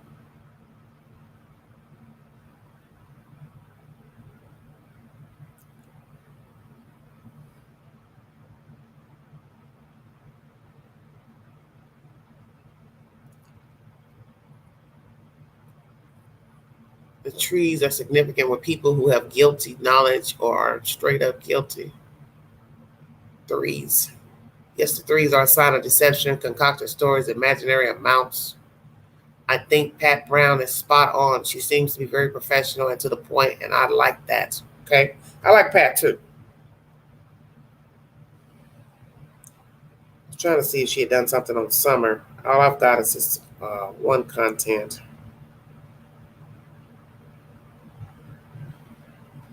It's kind of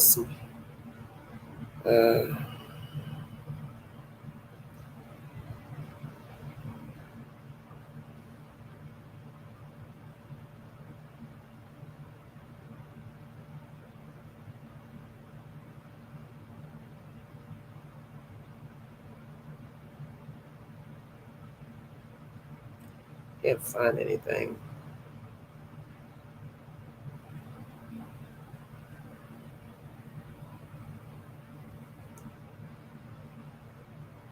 Let's see.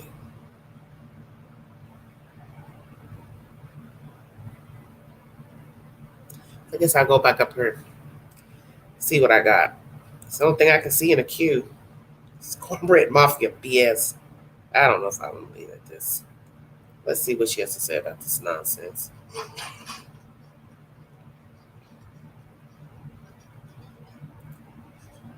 Hello, Pat Brown, and I'm here to talk about. Well, hold on.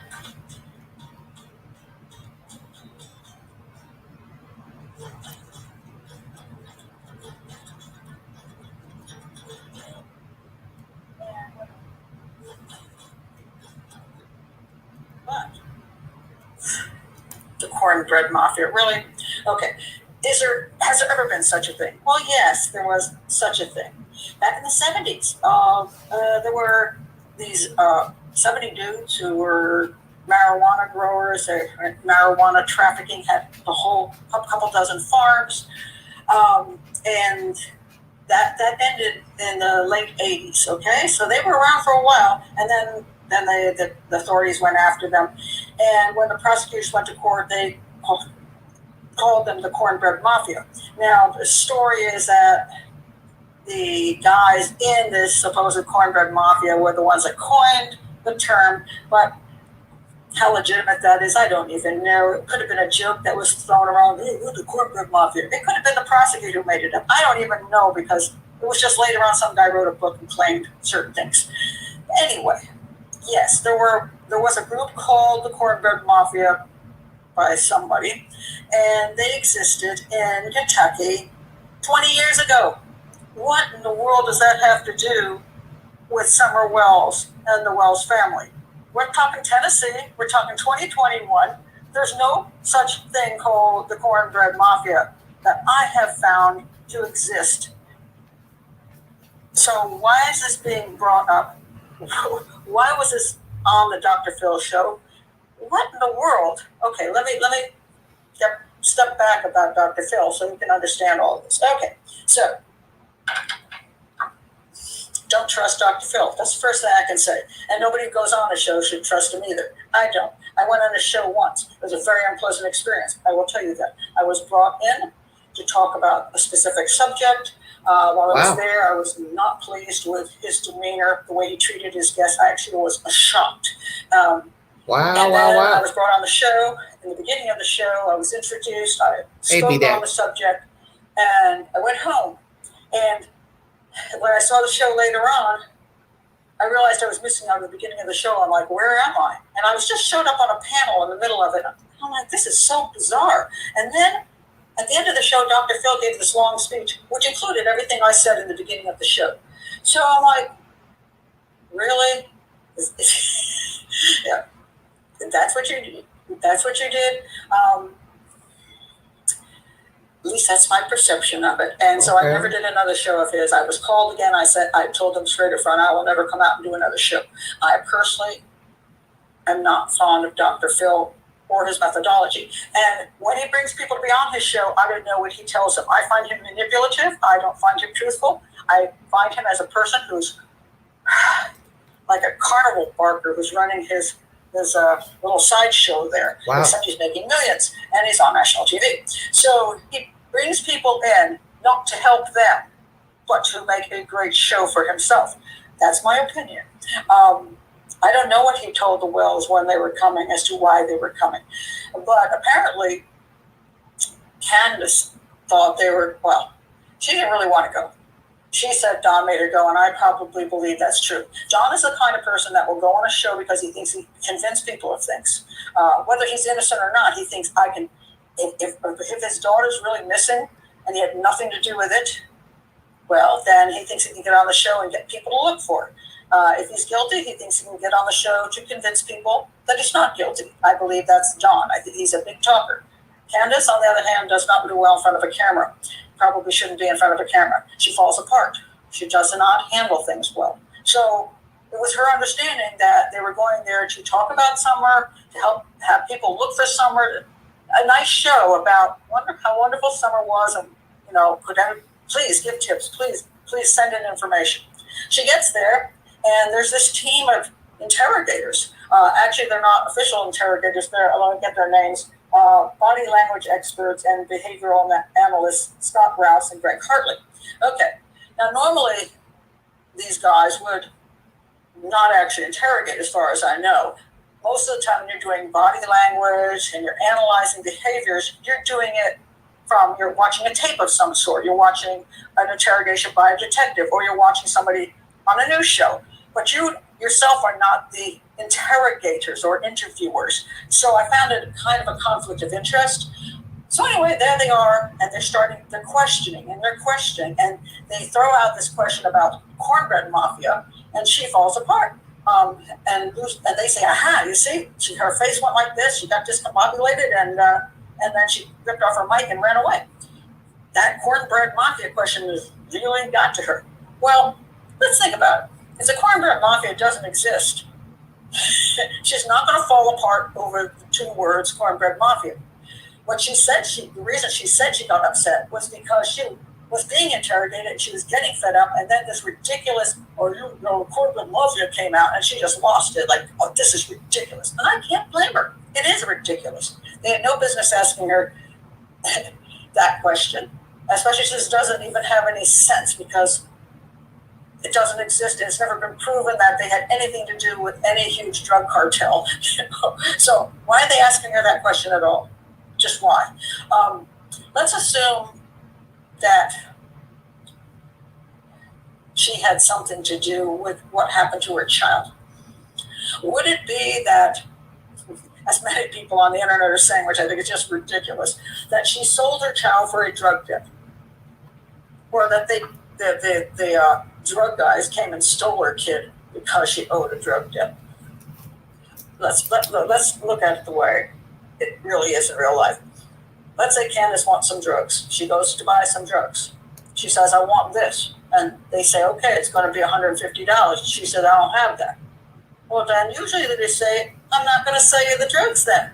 Come back when you have the money. Or if she goes and she's done a lot of dealings with them, they might say, okay, this time I'm going to give it to you, but you owe me $150. It certainly isn't going to be something like $10,000. Not enough to take a child or have her sell her child. She's got something else around she could probably give up for, a small debt. They owned a car, car, child. They get rid of the car. Don is working, so it's not like they don't have any incoming money. So this whole, it's just ludicrous. It's ludicrous. No, the child was not sold to drug dealers, and nor did drug dealers steal the child. That's just ridiculous. So the whole cornbread mafia thing was it shouldn't have ever been brought up, because if you're going to ask intelligent questions, you shouldn't bring up stuff that's totally ridiculous. And it's unfair too, because a person gets upset and confused over, not because they're guilty of being involved with something like that, but they don't know what the heck you're talking about, or if they've even heard about it, they think, oh, come on now. And they get frustrated, is what she said. She was frustrated over being questioned about something so ridiculous, and she was tired of being interrogated when she was told she wouldn't be interrogated. Now, just to leave this program at the end here, people say, well, then what do you think happened? I will stand by my previous video. You can go and watch that one, what I thought happened to Summer Wells. I looked at the evidence, and what I see I couldn't find it. Summer arrived home from her day with her mother, and grandmother was there, mother was there, and Summer was there. And the story about them being outside perhaps is true, perhaps not. But the story that Candace tells, where Summer just walks over into the house and vanishes in seconds, a couple minutes, doesn't make any sense to me. It does not. There was no sound of the dogs barking for strangers coming up there. They're isolated up there. It doesn't make a bit of sense. So to me, there was more time involved during which something happened to Summer on the property or in the house, whether it was accidental, whether it was she got hold of some drugs that she ingested, or whether there was a altercation between the brothers and her, or something else, or some people suggest that Candace backed a vehicle over her and killed her. I don't know. I find it odd that the grandmother has never really spoken up about what happened that day. She's kept very silent, and usually people who do that are protecting somebody. And the only person I think she could be protecting is either Candace, which is her daughter, and her other daughter did vanish many years ago. She's already lost one daughter, and that was legit. I mean, she was abducted. And that has nothing to do with the family. She was abducted by somebody else. So she already lost one daughter. And now she might want to protect her second daughter if that daughter did indeed do something to Summer, whether intentional or not, or she might want to protect a grandson. But the fact that she's been very silent and she's already been involved with having a missing child, you think she'd be all over this as a missing child case, but I haven't seen her do that, so I find that very odd. So I do not believe, from the evidence so far, that Summer was abducted by a stranger or by the cornbread mafia. But I do hope sometime in the future we get an answer to this. But this whole Dr. Phil thing, I think, was abominable and disgusting and just unnecessary. And I think it's also unnecessary that this silly cornbread mafia thing continues to circulate all over the internet. And just please stop it, everybody. Please stop. That's what Let's people focus do. on the actual They evidence. focus and on stop one thing. going with silly stories like this. Anyway, that's it. I just wanted to bring that. Pat Brown, referring to the Dr. Phil interview, the Cornbread Mafia. I was trying to find her content to see if she had a video on Candace, but nothing came up.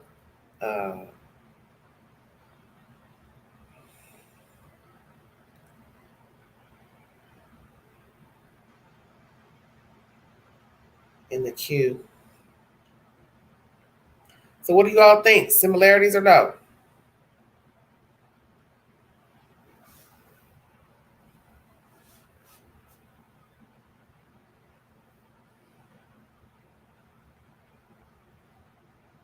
Oh yeah, it's 2 hours long. 2 years ago, she did do one. I'll share that to my community page. That's because that's a long video, very long.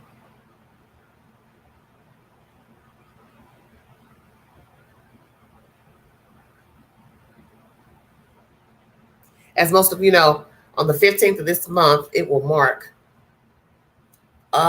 3 years that Summer Wells went missing, and Sebastian Rogers is currently missing out of Rogersville, Tennessee. Feel free to go back to the beginning of this live stream to get the comparisons that I gave pertaining to both cases.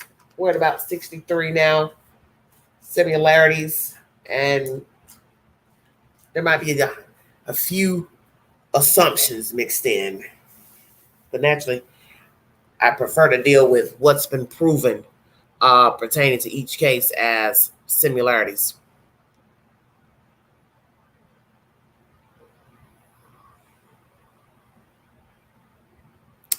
Chris mentioned Summer multiple times in recent interviews. That is a huge red flag. Is it? Is it a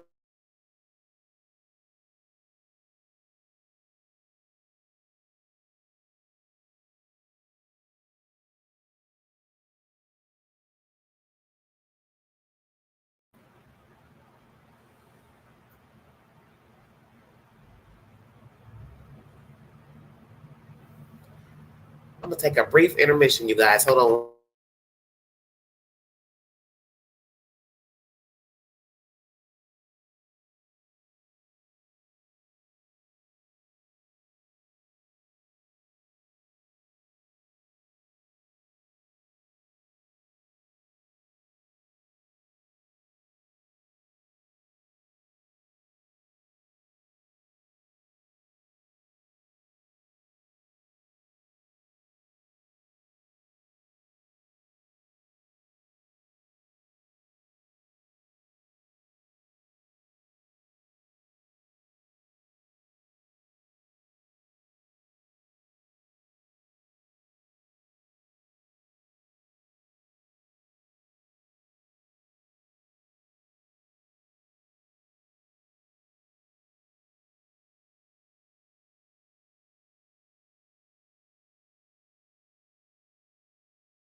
Well, we will see, BDAC.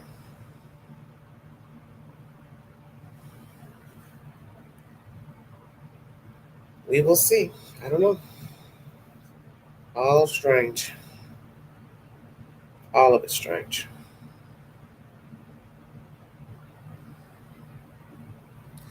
But those are the ones I came up with so far.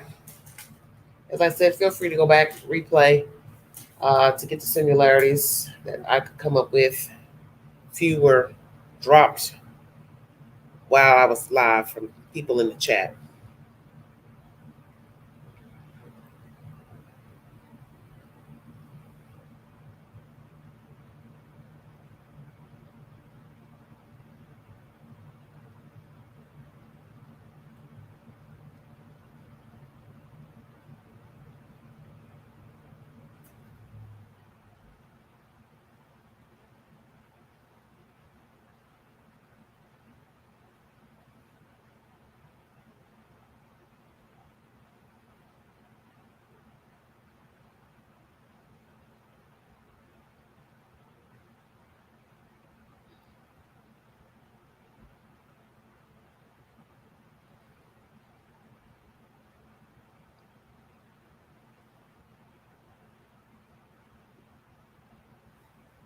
Hey, Ted, how you doing, hon?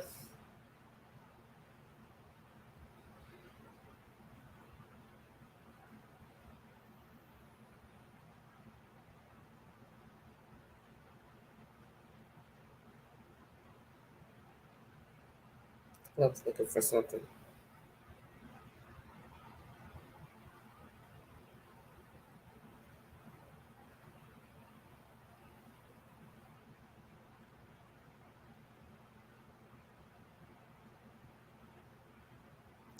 A lot of people die around Summer's case.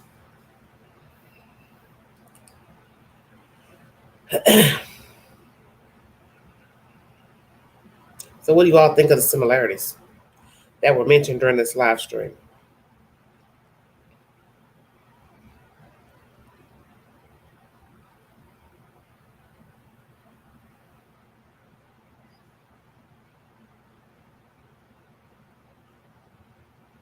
Any thoughts?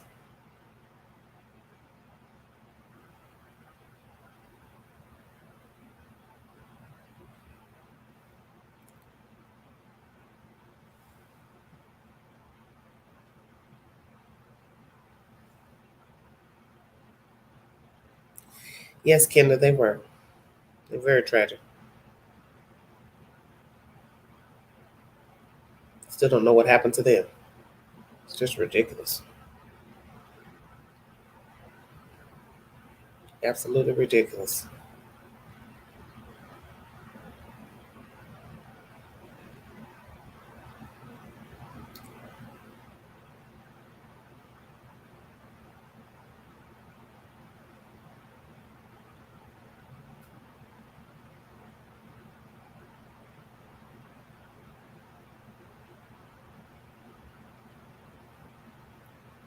I missed the beginning, was listening to TikTok. Oh, learn anything new? Did you learn anything new?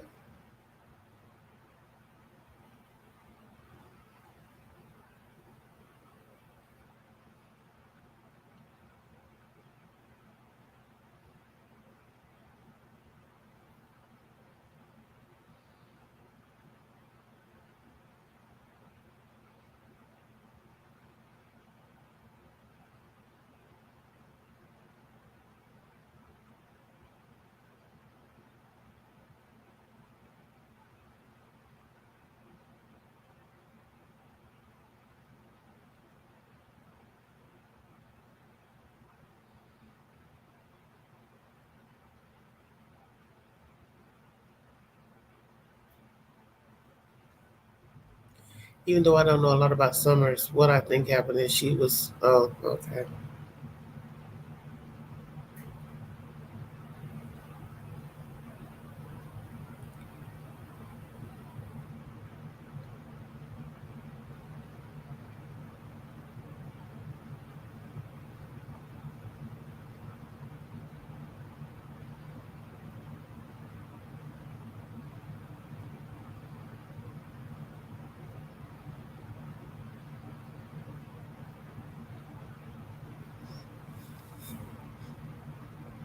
Both sets of parents spinning a narrative. Okay.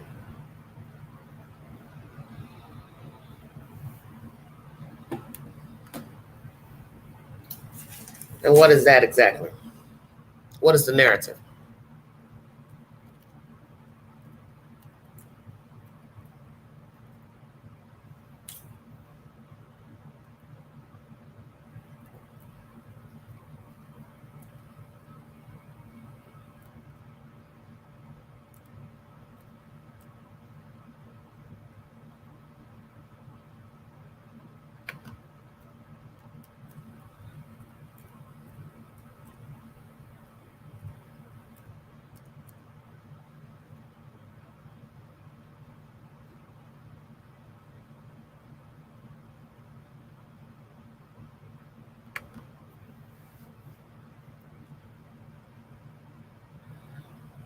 Yes, I mentioned CPS. It's on the list. Yes, here in East Tennessee, definitely.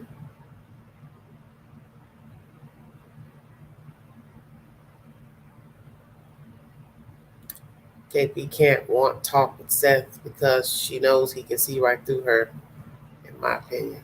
Okay. Parents refusing the other possibility other than he ran away. In Summer's case, someone took her into script. Scissor says absolutely similar. In all these cases, they have been found guilty. The Parental that was last. Well, they haven't been found guilty because there hasn't been any arrest.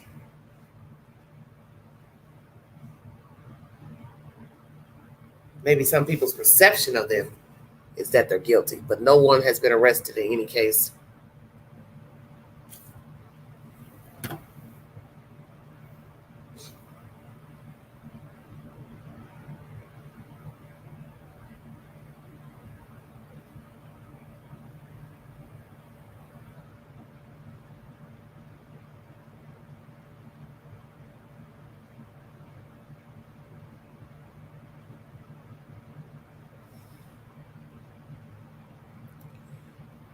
Parents focus on what? One specific narrative, not open to other possibilities. Well, what I would say, if you're guilty, you would not focus on another. Uh, okay. You're not going to focus on another possibility or narrative.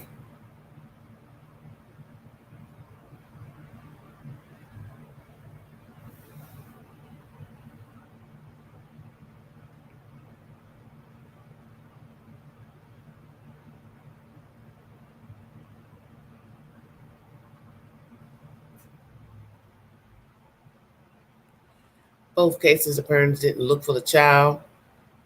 Yes, that's on my list as well.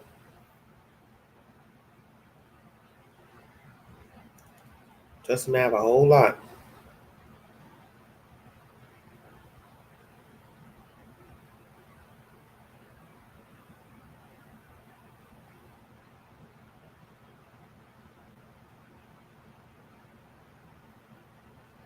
Anyone know if the Proudfoots are still living in the house? I don't know. I haven't heard. I have not heard if they are still there or not. Maybe I'm different from others, but when my husband and I had our daughter, we could tell things about each other even after we divorced. Well, I guess it depends on what it is you're supposed to be telling.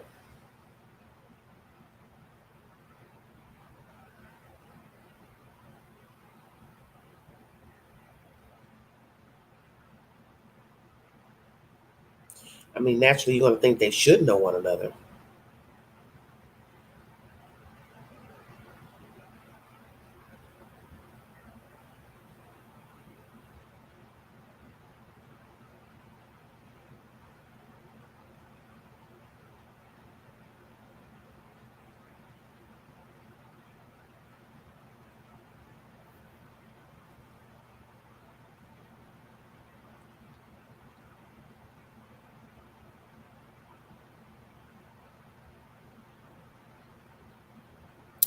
I want to see cases I've never heard of, things that never got any publicity.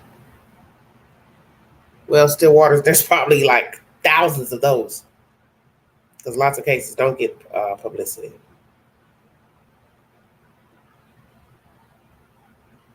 A whole lot.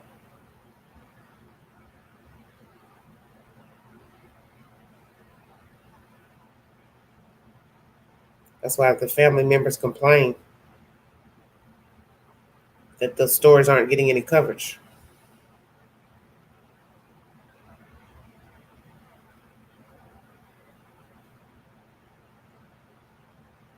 I know that was mentioned with when the Gabby Petito case was out. There were different nationalities saying that all, life's important and all stories need to be covered. But that's the thing. The news producers, they decide which stories will go to print on a news broadcast. I'm talking about a closeness that binds you together. Maybe I'm not saying it right. You talking about between a mother and a child? Is that what you're talking about?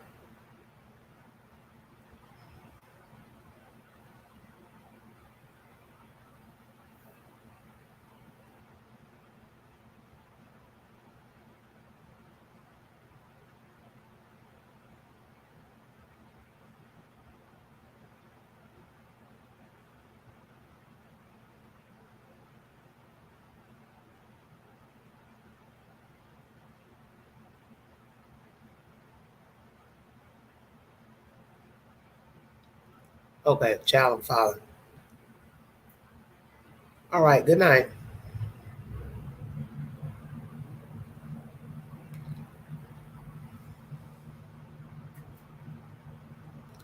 Being together during childbirth is extremely bonding and can have such indelible effects.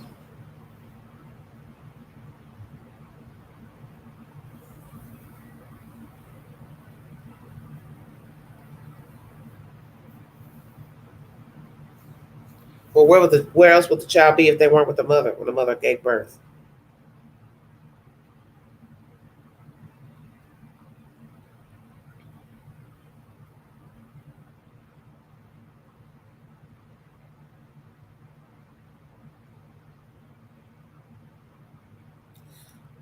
A bond between the mother and father over the child. Well, I guess you have to have two parties available to have the bond or try to have a bond, I would assume.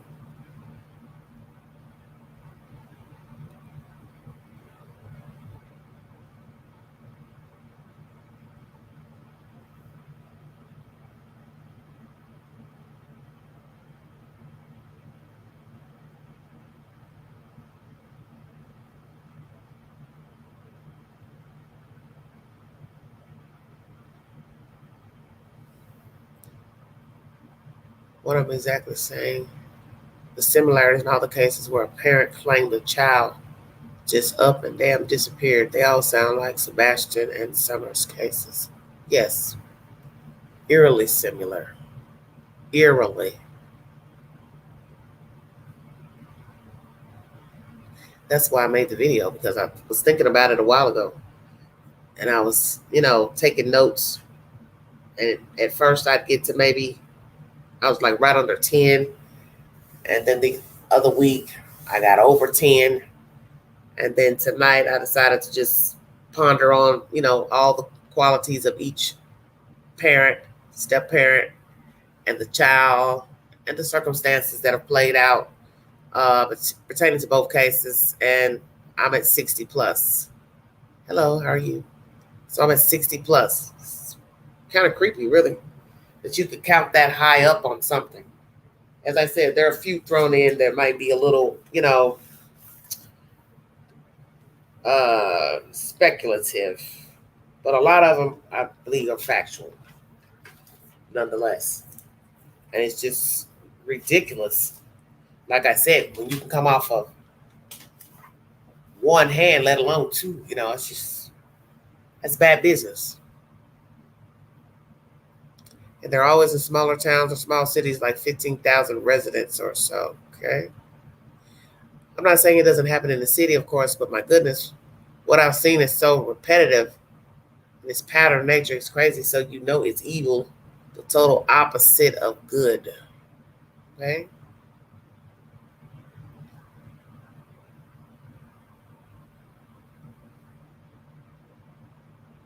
Yes. Well, every person's situation is different. Maybe a person thought they would bond with their child. I mean, things happen with people when they have children. Women, they can have postpartum, they have financial problems. A lot of things could turn you away from motherhood.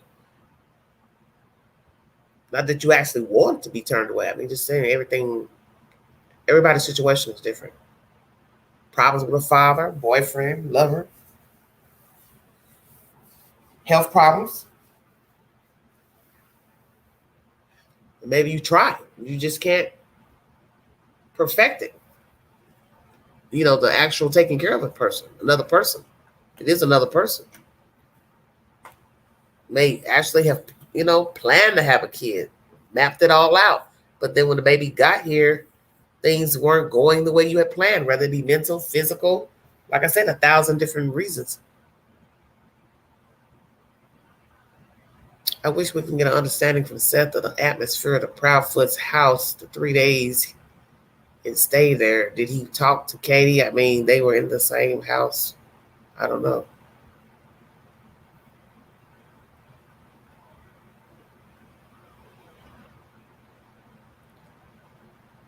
Well, we did divorce, so something did go wrong. Yeah, I should say, I would say so.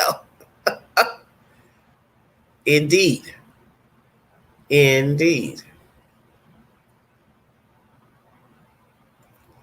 Most definitely.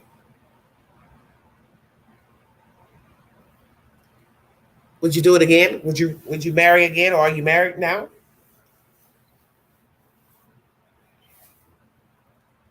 $365. Home birth. So the bond and special memories are forever ingrained in me. Okay, home birth. Woo! You must be a strong cookie, honey.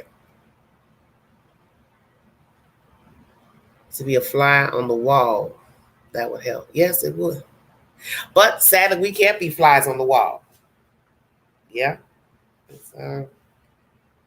Sure, many people. I find it interesting in both cases. The hype, people having something to say so readily. 1 weekend, 2 weeks in, they're interviewed by the news. I played that commentary during this live, and that it was mentioned. Sebastian's case, it was mentioned. A reporter mentioned it 8 days in. That's a lot to mention that in a report.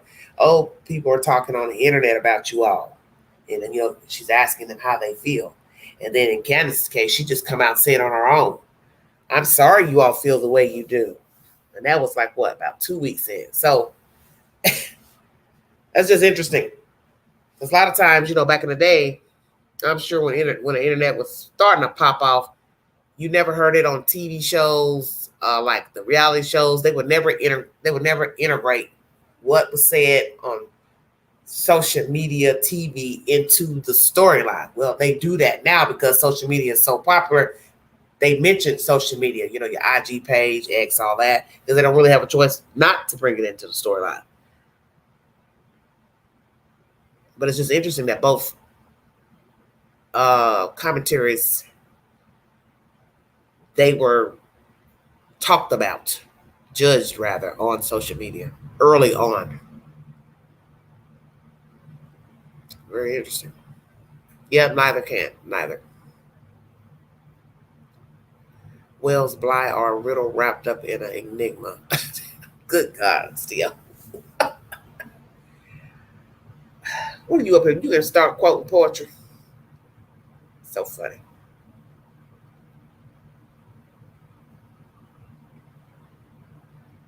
Yeah, it's interesting.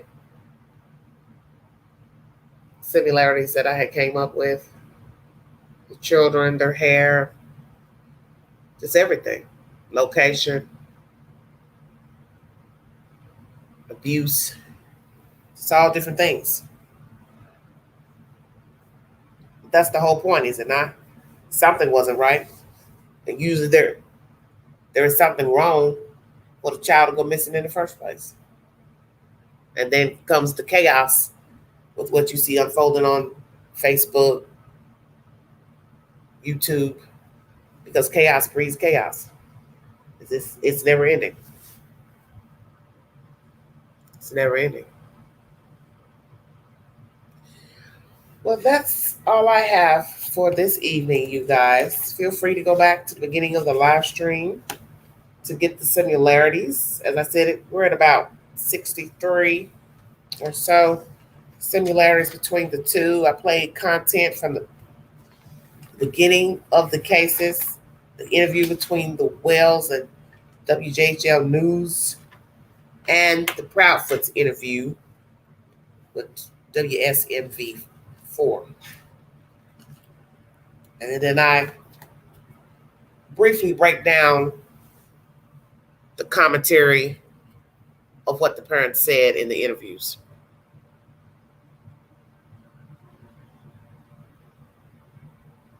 You're welcome, Gene. Hope you're well. Remember that mattress out the back door of the Wells, and Chris said he had a mattress. Yes, that was mentioned. Yeah, sure was. Forgot about that. See, that's a lot of things you can't keep up with because so much has been said in each case. So we're at 64 then, the mattresses. People mention mattresses. Lord have mercy. Now that's really creepy crazy. Thanks for that notation. I want to keep this list though, in case somebody asks me about it later. I need to go back and reflect. Very interesting. Yeah, that was a good one. All right, Kay, good night. You're welcome, honey. If you'd like to donate to this great network, $BeganG129 Cash App. Stickers and chats are always welcome during the live stream. It's a little late here in the high 10. And I'm sure it's getting late where some of you all are. Ooh, yeah, it's 2 a.m. here. Didn't even seem like I was on that long. This week, I want to go back and talk about Cash Gernon. I mentioned it in that long live I did yesterday morning. 6 hours. Lord, forgive me. Sorry it's so long. Yeah, I'm going to try to keep them lives a little short. It's just that's just way too long. Even 3 hours is pushing it. But anywho, we mentioned Cash Gernon. I brought up Cash Gernon's name, and one of the commenters feels like the little boy, young man rather, is innocent of kidnap and homicide of the young boy. Now, naturally, in that case, the young man stayed in the trouble, and he did have a kidnapping charge of another toddler child. So, as they say, old habits die hard. What are the odds? You kidnapped this child from this house, and now you're accused of kidnapping another child and unaliving that child. So one would have to say, what are the odds? You know, there's no way you can say happenstance. That's not even normal to even be linked to kidnapping two children. Makes no sense.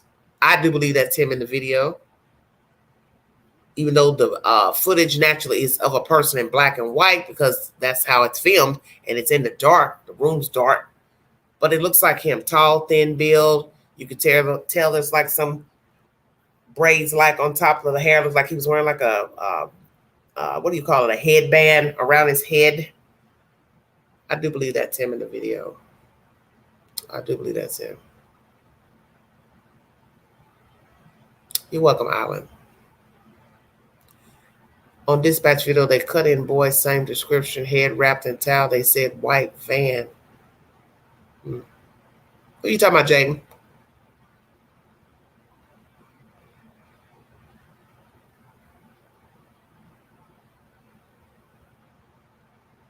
You talking about the Cash Gernon story?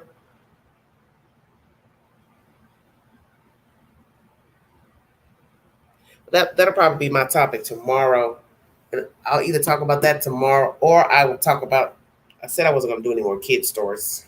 But man, there's a crazy story out of Florida I mentioned during the live pertaining to a 14-year-old girl who has unalived her grandmother. I believe the grandmother was 89 years old. She beat her to death.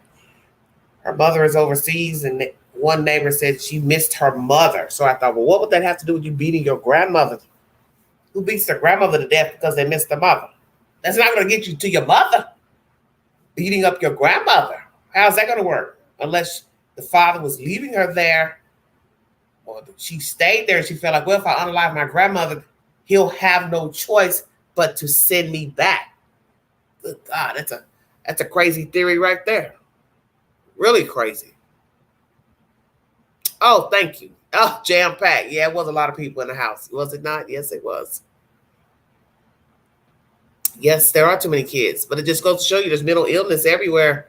Because when you go to my community page, I shared that video of the 14-year-old that's been that has appeared in court. She was acting strange in court. She was doing the Hail Mary, the cross, and everything. And I thought, what is wrong with this little girl? She's sitting here moving her body up, back and forth, putting her hands all on top of her head. Oh my gosh, she was just doing the most in court. And I thought, yeah, there's something wrong with this little person. She's got some serious problems because her behavior was weird. Sitting here, I think she put the prayer hands up, like, please God, please God. And I thought, honey, you just killed your grandmother. You know what I'm saying? We're past the praying hands. We're past that stage. We're past that stage. Prayer hands, and you just killed your grandmother. You need to check out that news clip. It's spooky. It's like she's oblivious to what she's done. And she act like she's, like you're praying your hands, asking your parents, can you go to Walt Disney? Please, mommy, please, can I go to Walt Disney? That's how she was acting. I thought, yeah, this girl, she's deranged. She's really deranged.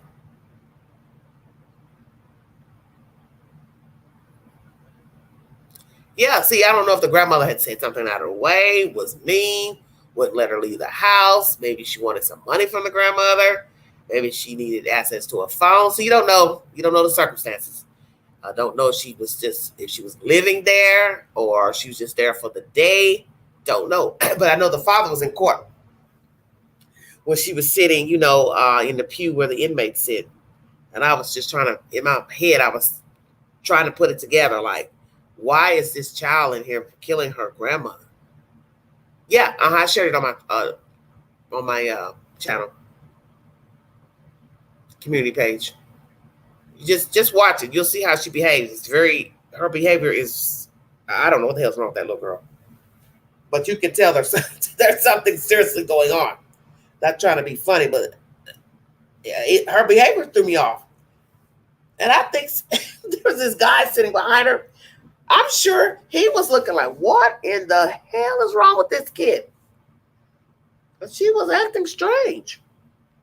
Her behavior is weird. I thought, yeah, you leave her in custody. Don't let her out. She's not safe to be out.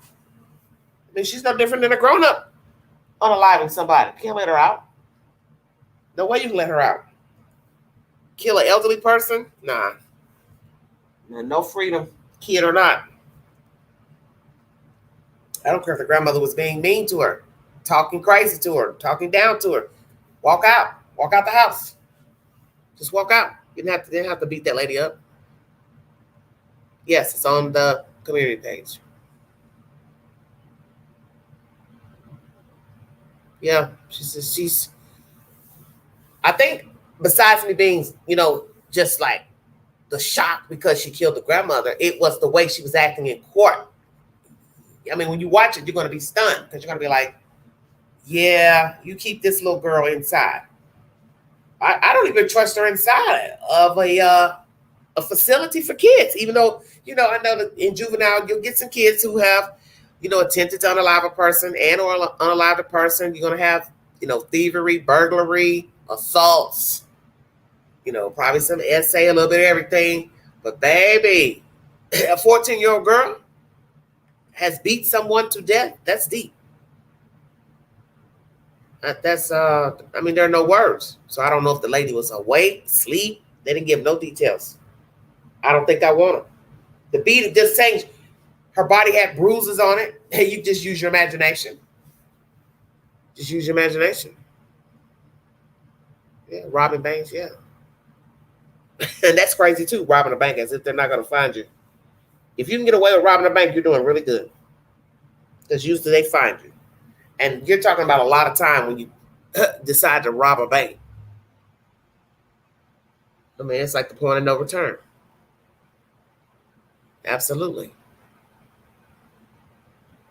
I'd like to know why her mother is overseas. That's what I'd like to know. How did she get here? How long was she living in the United States? What was the situation with her and her grandmother? Was that just a visit or spending the night or caretaking? What was really going on? Because you just don't beat up an elderly person that's almost 100 years old. Unless you're just warped in the head. Hey, Zanny. Oh, they still rob banks. It's just a matter of you not getting away. You can still rob a bank. You just probably won't get far. The kids that robbed the Wells Fargo bank weren't charged. They wouldn't even show their faces on the news. You can't show the child's face. They're children, honey. You don't give their names. You can't give their names. That's the law. You can't show their faces and you can't give their names. Any crimes involving children, they redact the names in court and in affidavits when they release it to the public and any news broadcasts. Now, somebody may put their name out there because they realize who the parents are or relatives, and then, chitter chatter starts, then people start putting their names out there. But that's just a scary situation. A kid, I don't understand it.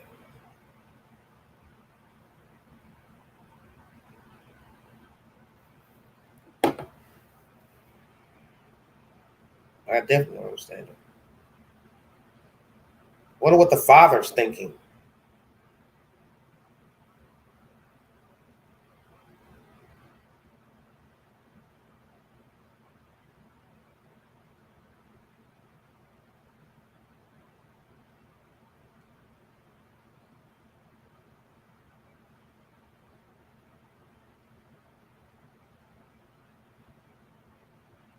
Oh, some of these comments are absolutely crazy.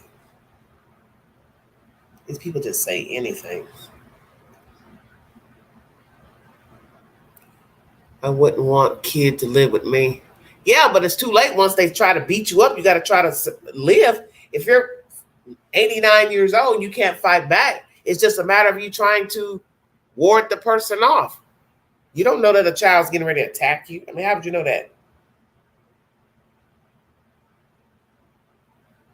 No way you would know that. No way.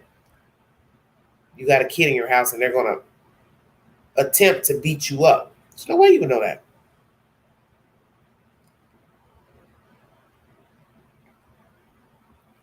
Sad.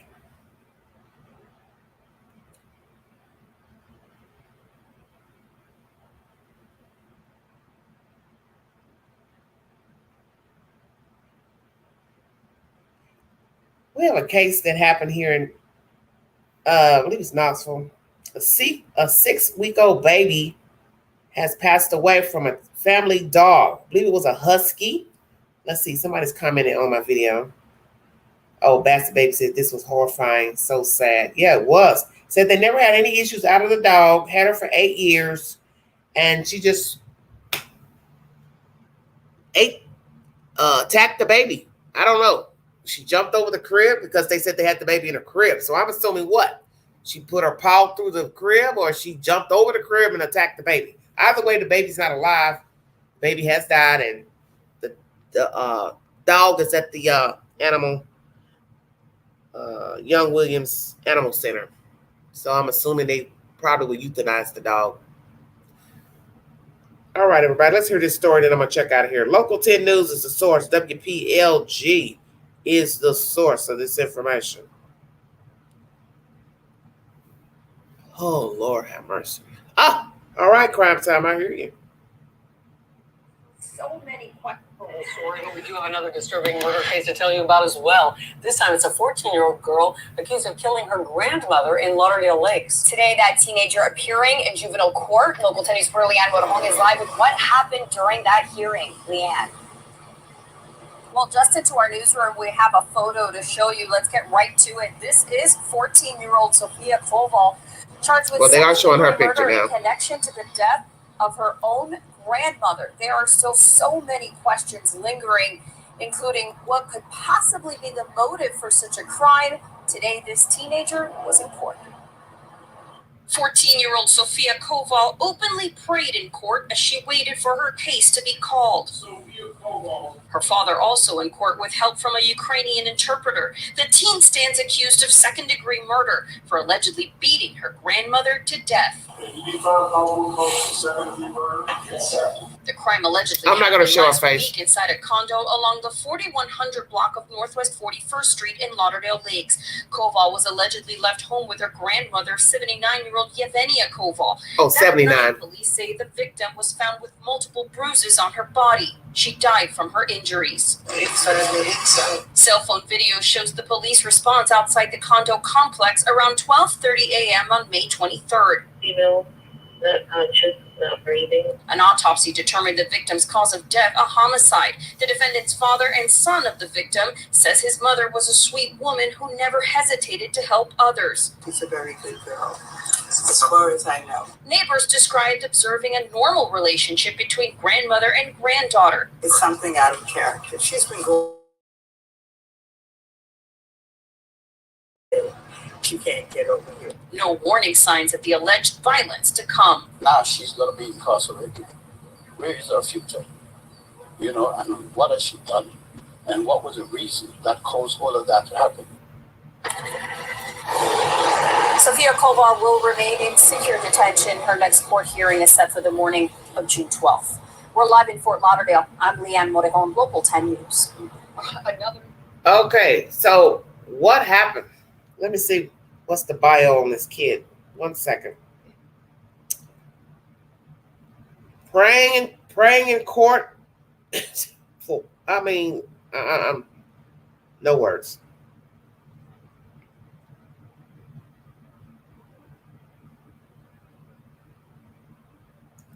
And they need an interpreter in court. Imagine that. An interpreter. Jeepers creepers. I don't know why I said she was 89. She was 79. 79 years old.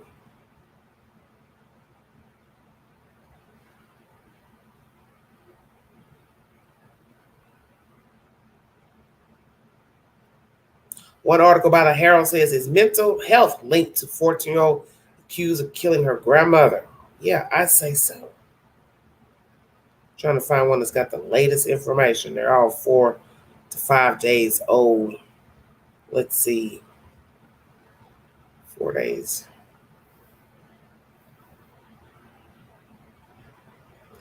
Let's see what details they have. Say what? She needs Jesus before hurting her grandma, not after. Well, yeah, basically. She just moved from the Ukraine. Father advised that his daughter had been giving him behavioral issues, which he believed are from the war she witnessed in the Ukraine and being separated from her mother. Sweetie Pie Lowe had mentioned that. Would it have something to do with the war? So where's the mother? Why is she still behind? Boy, this is diabolical. The day that Vladimir Koval's mother was murdered, he had taken away his daughter's cell phone. Yeah, knew it was something. Oh, I knew it was something. And I had said that earlier. I said, was there an issue with the phone? Or Granny told her not to leave the house, couldn't go somewhere? Punishment? What? I'll be darned. Here we go. He had taken away his daughter's cell phone because of her behavioral issues, according to the 14-year-old's arrest report. He left the teen and the elderly woman at an apartment in Lauderdale Lakes, a city about 30 miles north of Miami. Police say that when the man returned home, his mother showed signs of having been beaten to death. At Broward Criminal Court on Wednesday, the 14-year-old girl, who CBS News Miami is not identifying because of her age, well, you all have done that already, covered her face and looked up as her immigration status was discussed in court. If she's not an American citizen, someone needs to notify the Ukrainian consulate, said Judge Elijah Williams while addressing the girl's defense attorney. The father's 911 call. What was not discussed in court is what the arrest form reveals, a lot of it from the father of the teenager who called 911. According to the teen's arrest affidavit, the man explained to police that his daughter had recently moved to the U.S. from Ukraine and that she had been giving him behavioral issues which he believed are from the war she witnessed in Ukraine and being separated from her mother. As a result, he took her cell phone away from her on May 22nd as a way to discipline her, the report said. Grandmother and daughter stayed at the apartment while he went to see a friend.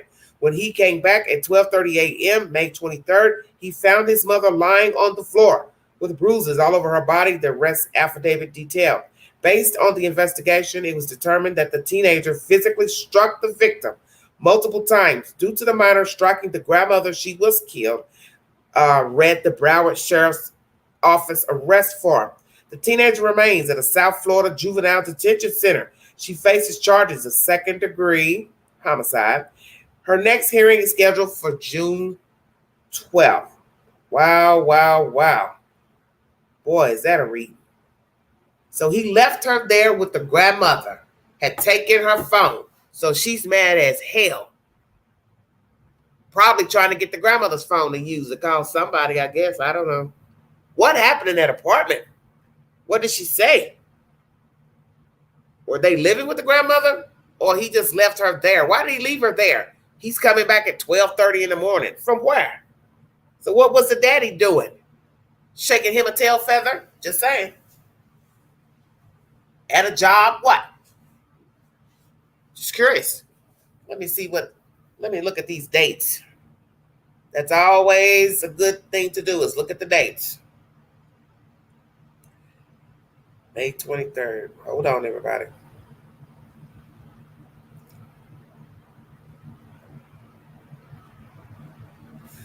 What day was May 23rd? Let's see. Hold on.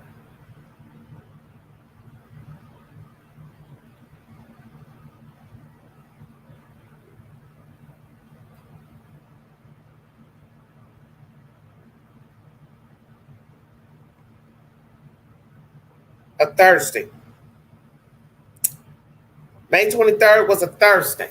So what was he doing coming back to his mother's house at 12:30 a.m.? Find her unalive. I don't know.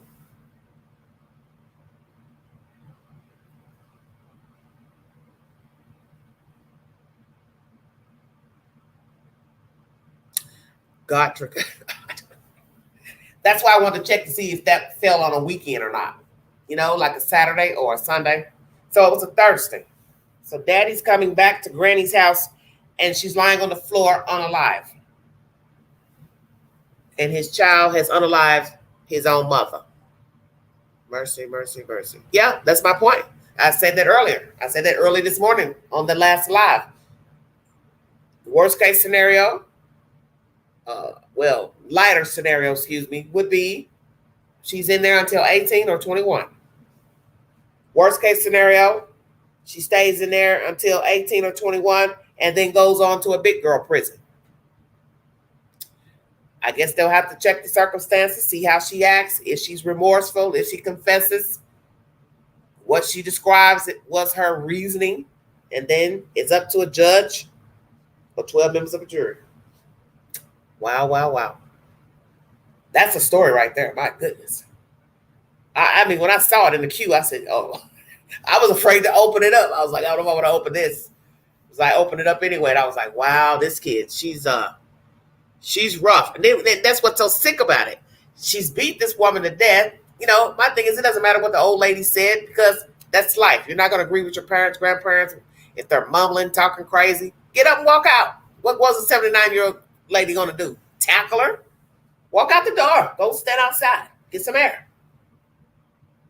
So now you have to ask yourself, why would she beat her? I bet she was probably trying to use her phone, computer, iPad or something. And the grandmother told her, no, your daddy said you can't do anything. And then she probably went ham.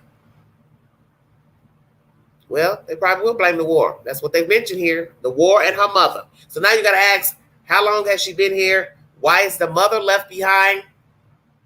You bring a child here without the mother, probably not a good idea. Why is it the father here with the daughter? That's odd. People are going to look at that. Why are you here with your daughter? Where is the mother?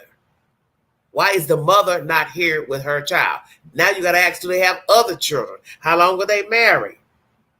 Because this is too strange. A father over here in America with a daughter, a 14-year-old girl, but you've left the mother behind. So then you got to ask, were they together, separated? Divorce. See, 1,000 questions. 1,000 questions you can ask. You want to charge as an adult? All right. Angry, lashed, bashed, smashed. Yeah, well, Granny's gone now. He's got to bury his mother if he hasn't already. And that have to be a terrible situation to be in. Burying your own mother and then worrying about your child who's unalived your mother. That's a hell of a burden to carry around. That's a hell of a burden. Capable of doing this horrible, she needs to be somewhere. She can't do something like this again. Even if her mental health, she needs to be out of general population. She felt entitled to that phone. Danger to society. Yeah. Well, all of the above. Self-entitlement.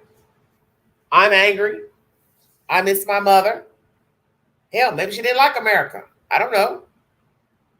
Who's to say? Will we find that out? She wasn't adjusting well. Was she in school? See, there's so many questions you can ask.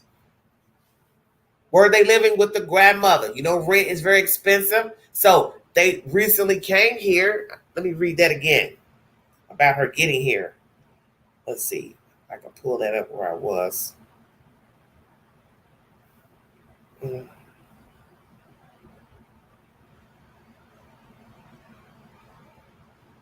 CBS News is a source if you're curious. This happened in Lauderdale Lakes, if you're familiar with the Miami area.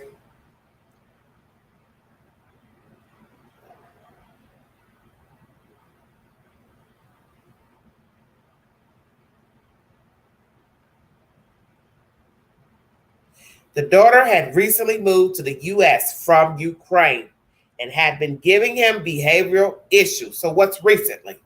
1 month, 2 months, 3 months, 6 months?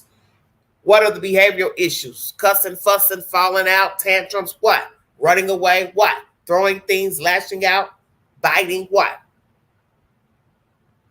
This is sad if she wanted to stay in this war-torn country. Maybe she wanted to leave, but she wanted to leave with her mother. So now we need to ask that, where is the mother? I don't understand bringing a child to any foreign land without their mother. A child needs their mother, especially going to a foreign place. You know, I thought maybe the mother was deceased or something. Now we hear the mother's back there. In the worst place of all places to be with the war going on. Lord have mercy, what a mess. Giving him behavioral issues. Recently moved. Which he believed are the war she witnessed in Ukraine and been separated from her mother. Well, damn. Took her cell phone away. May 22nd. So that would have been the same day she was at the grandmother's house going into the wee hour. Oh, yeah, she was angry as hell. Look, baby Mayfield. Damn. She and the grandmother were at the apartment, stayed at the apartment. He went to see a friend. Well, imagine that. You've gone to see a friend. Was it a lady friend? Shut your mouth. Going to get you some kissy face. Now imagine that. Imagine he went to get some kissy face and his daughter's beating up his mother. Good God Almighty. Can't make this stuff up. Crime, please. But in the end, it won't matter who he went to see. I'm just throwing in a little light humor. It won't matter who he went to see. If he went to Walt Disney to go play with Mickey Mouse and Minnie Mouse, his daughter has severe mental issues. Because even in a child's worst moment, to beat someone to death, that's a totally different scenario. You're talking about some serious nonsense. Child beating up a frail person. Grandmother probably didn't know what to do. Can you imagine what she was going through? Why are you doing this to me? Stop, please. Stop. You're hurting me. And then I'm going to hate to hear later when she goes to court if she used a weapon. So what she used, her fists, her hands, or did she pick up something to hurt her grandmother? Sweet Jesus. That had to be a terrible scene to go in. Probably didn't take much. Lady 79, probably already frail. Didn't take much. Wow, wow, wow. Watched videos on a tablet. Well, she's not a small child. She's 14. She wanted her phone. That's what she was on. I want my phone. Give me my telephone. Lord have mercy. If you knew your child was having behavioral issues, you don't leave them to be someone else's problem, but that seems to be a trend for parents. Well, Mountain, I'm sure he has a lot of time to consult with that in his brain. I left my child here who was lashing out. Now my mom's gone. That's why I said that's a hell of a burden to carry around. Your mother's dead and you got to bury your mother. Who's to say he got the money to bury? Don't know his financial situation. And the fact that they say they need a Ukrainian interpreter, that would lead me to believe the father didn't know no English.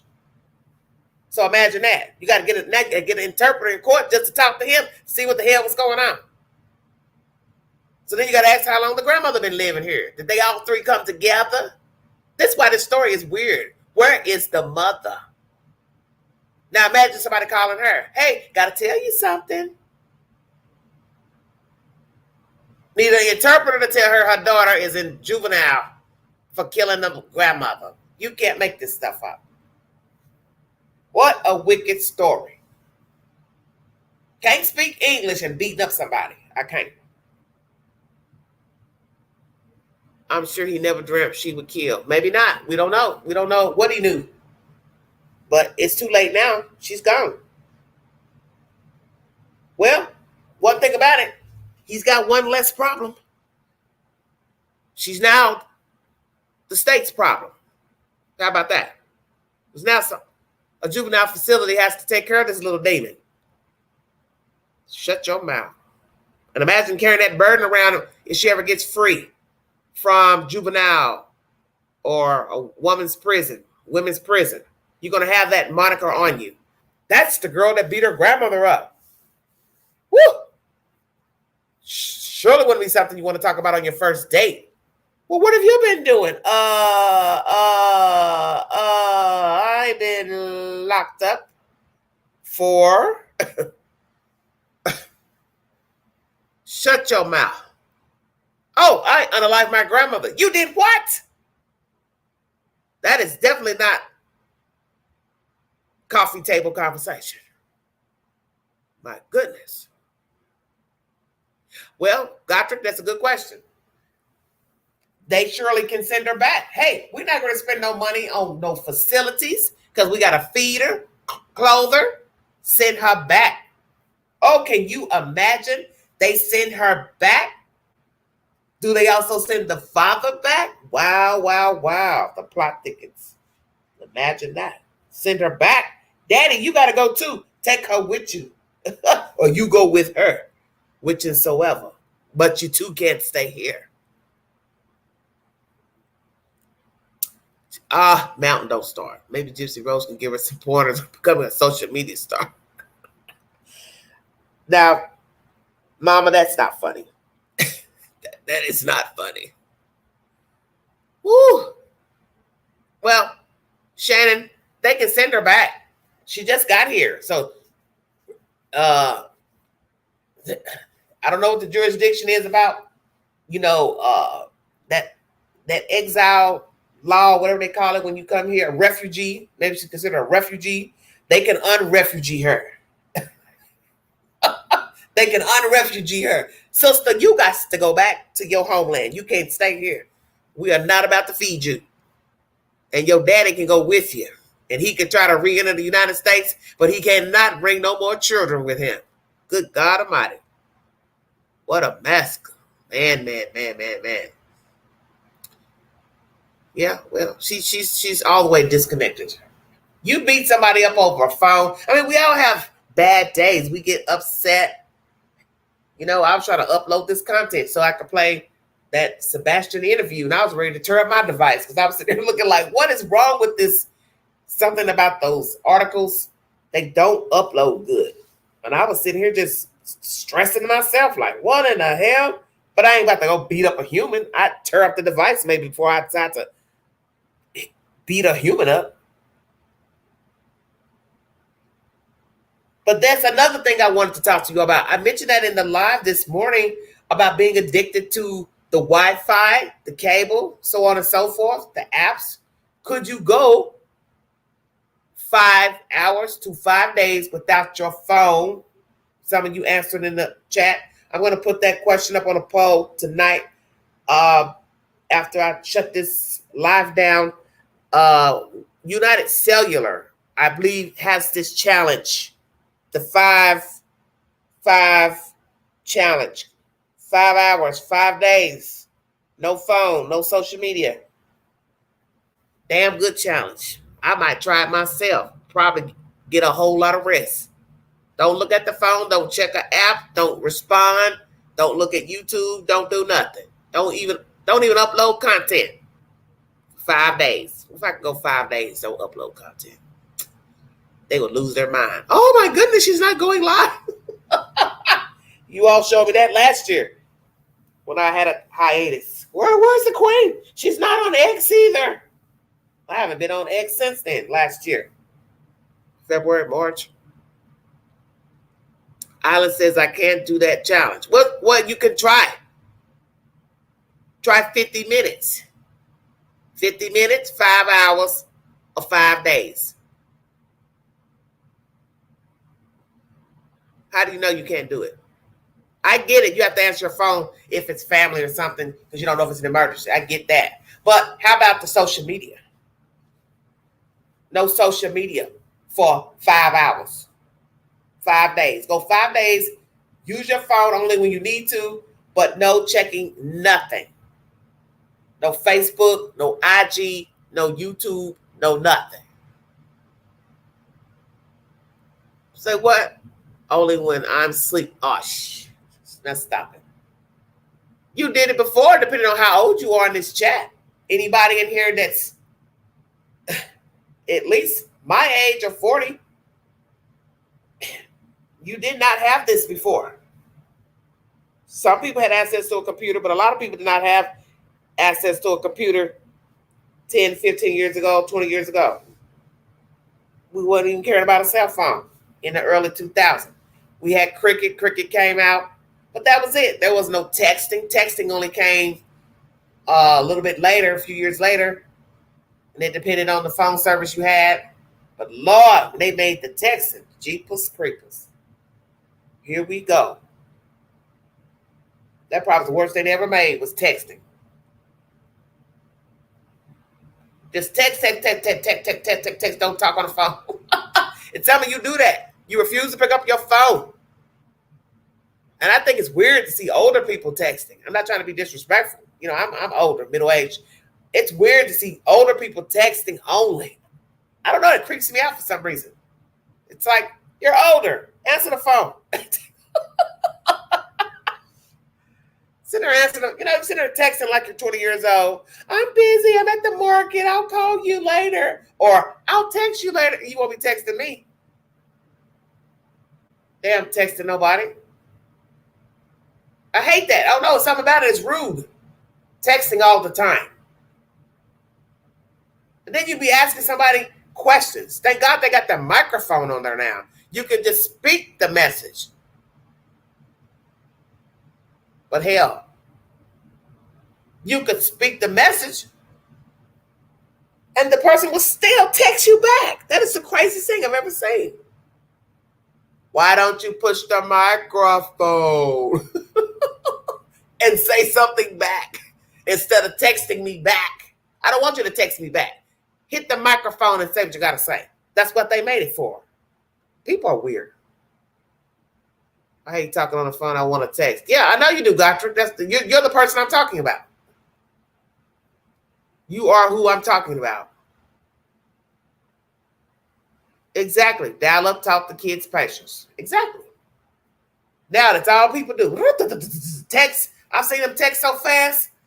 I've been in businesses where them young people be on their phones and they be, I mean, they be hitting them keyboards on them little phones. I've seen the girls with the long nails doing it. I'm like, how in the world you doing this and talking? And what's your name? Address, please?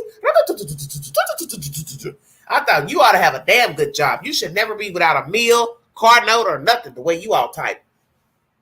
Good God Almighty. I can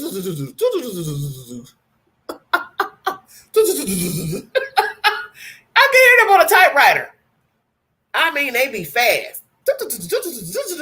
You know, it's like a little Martian. And I'm just sitting here like, boy, this is a new world we're in right now.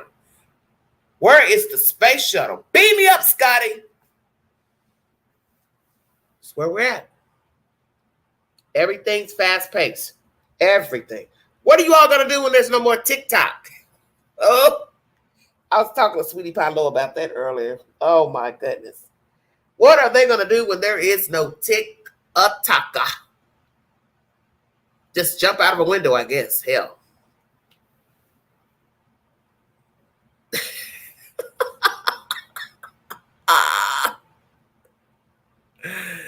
I'm serious. Zan says, where am I? I'm just saying. TikTok president told them, got to sell the company. They don't sell the company, you will not have access to TikTok. What y'all gonna do? Lose y'all mind? Folks will sure lose their mind and get a hold of that YouTube. That'd be a whole lot of folks dead, wouldn't it? Whole lot of folks. Can't watch no videos, can't upload. Be a bad day. The day the internet breaks, there is no more YouTube. Just imagine that. They cut out all the apps. You are stuck calling people by phone only. Or you visit them. You now have to get into your car and go knock on someone's door or walk or take public transportation or Lyft. Oh, no, you can't do that because there are no more apps. So you can't even do Lyft or Uber. Can't do any of that. Yeah, good with the bad. That's true. That's why I ain't trying to get addicted to all those apps and stuff. They mess your phone up, jumping from app to app. I had that problem when I was talking about the Quentin Simon case a few years ago, and I was trying to go in the GoFundMe to check out something, to see the amount or something, and that thing locked me out of Google. I kid you not. And some of you will probably say, my God, how did that happen? Don't know. And let me tell you, that was the most stressful 2 weeks of my life, trying to get back into Google, fooling with a GoFundMe app. I was just trying to see the reward amount, and I don't know what happened, but my screen started jumping. It was flipping screens, and next thing I know, it said, Google came up for me to, log back into Google. And I thought, what does Google have to do with this GoFundMe? This was crazy. You have to be careful going in those apps. That's why I don't want to be bothered with none of them, to tell you the truth. That touch screen, she ain't no good. Even texting stuff, you could be texting somebody the wrong information. You think you're texting this person, like if you hang up from talking to somebody in an app, and then the other person's box will pop up, and you think you're typing the person you just got off the phone with, but the other person box come up. I saw that in IG earlier. Man, it's too much. There's too much going on. How cool will it be when it gets restored, though? We can do 48-hour chat. What? Listen, sweet Melissa says, I'm so old. I have a landline and a phone book. Sweet Melissa, there ain't nothing wrong with having a landline. There's probably people wish they had a landline. They could afford it. It should be affordable now. JB says it has its positive side. Oh, of course. You get more information quicker. I get it. But there's the downfall to the social media, like what you see unfolding up here on YouTube, Facebook, according to news information, people putting people's personal business out on blast. This case, Sebastian, Summer, a lot of rhetoric, lies. That's the downfall of social media, putting people's personal business out. There's this group I don't know if they still have it here in Knoxville. I was a part of it, but I haven't got any notifications. So somebody probably shut it down.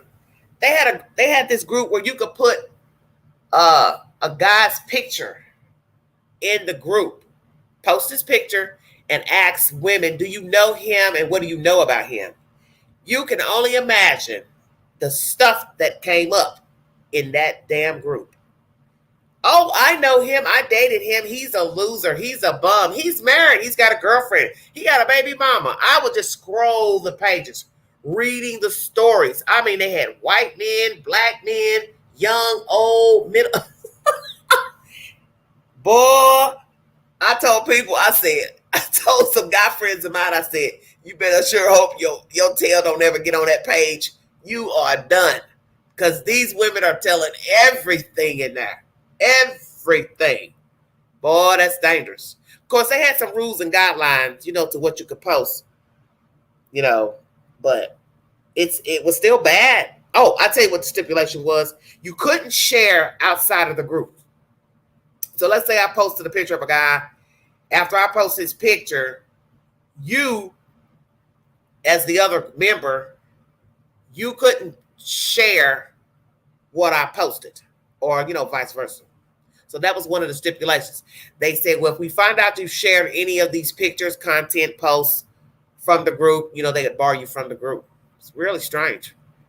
But I guess, you got to have some type of rules. But then somebody would say, well, what's the point of banning a person for sharing the post when you're already putting a person on blast and you could have 1,000 members? Somebody still will go tell somebody, oh, hey, I saw your picture in this private group. So people still talk in small towns, cities. I mean, that's just the way the world is. That's just the way the world is. You could use another device. Take the picture, pull up the group on your, let's say your laptop, computer, and then take a picture from your phone. How are they going to know who shared that? Nobody's going to admit, oh yeah, I shared that picture to social media. I shared this post. Nobody's going to admit to that. I was spending hours on that page laughing. Oh, mountain mummies. Well, it's not funny to the guy who's out here using women. Sure, he won't like the fact that his picture's posted in a private group and women are typing under the post. They were with him. They dated him. Golly. That's Lord have mercy. Oh, yeah, I know him. I dated him. He's a loser. He's a bum. He ain't no good, girl. Run, run, run. Wow, wow, wow. Wow, wow, wow. And then imagine this. Imagine taking a screenshot of the post and then go send it to the guy on Facebook. Send it in his, as they say, DM. Hey, is this you? I say he'll be quite disgusted. I say he would be quite disgusted. Where'd you get this from? Oh, honey, you're in a group. You're in a private group. You're in a girl group.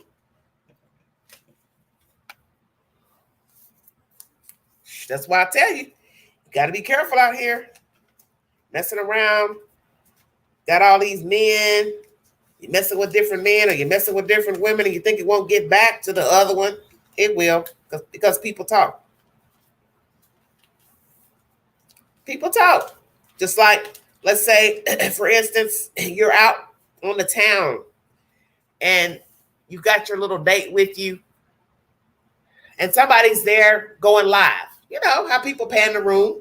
They might want to show people, where they are. Hey, I'm at this bar downtown. It's really nice. I'm going to take a picture, or I'm going to, go live. I'm going to show you what the room looks like. And they might just pan the room. There you are sitting there with your date or your married lover. And then the person shares that video to their Facebook or their IG. They didn't know you from a can of paint, but you just so happen to be in the footage. I've seen a lot of guys do that.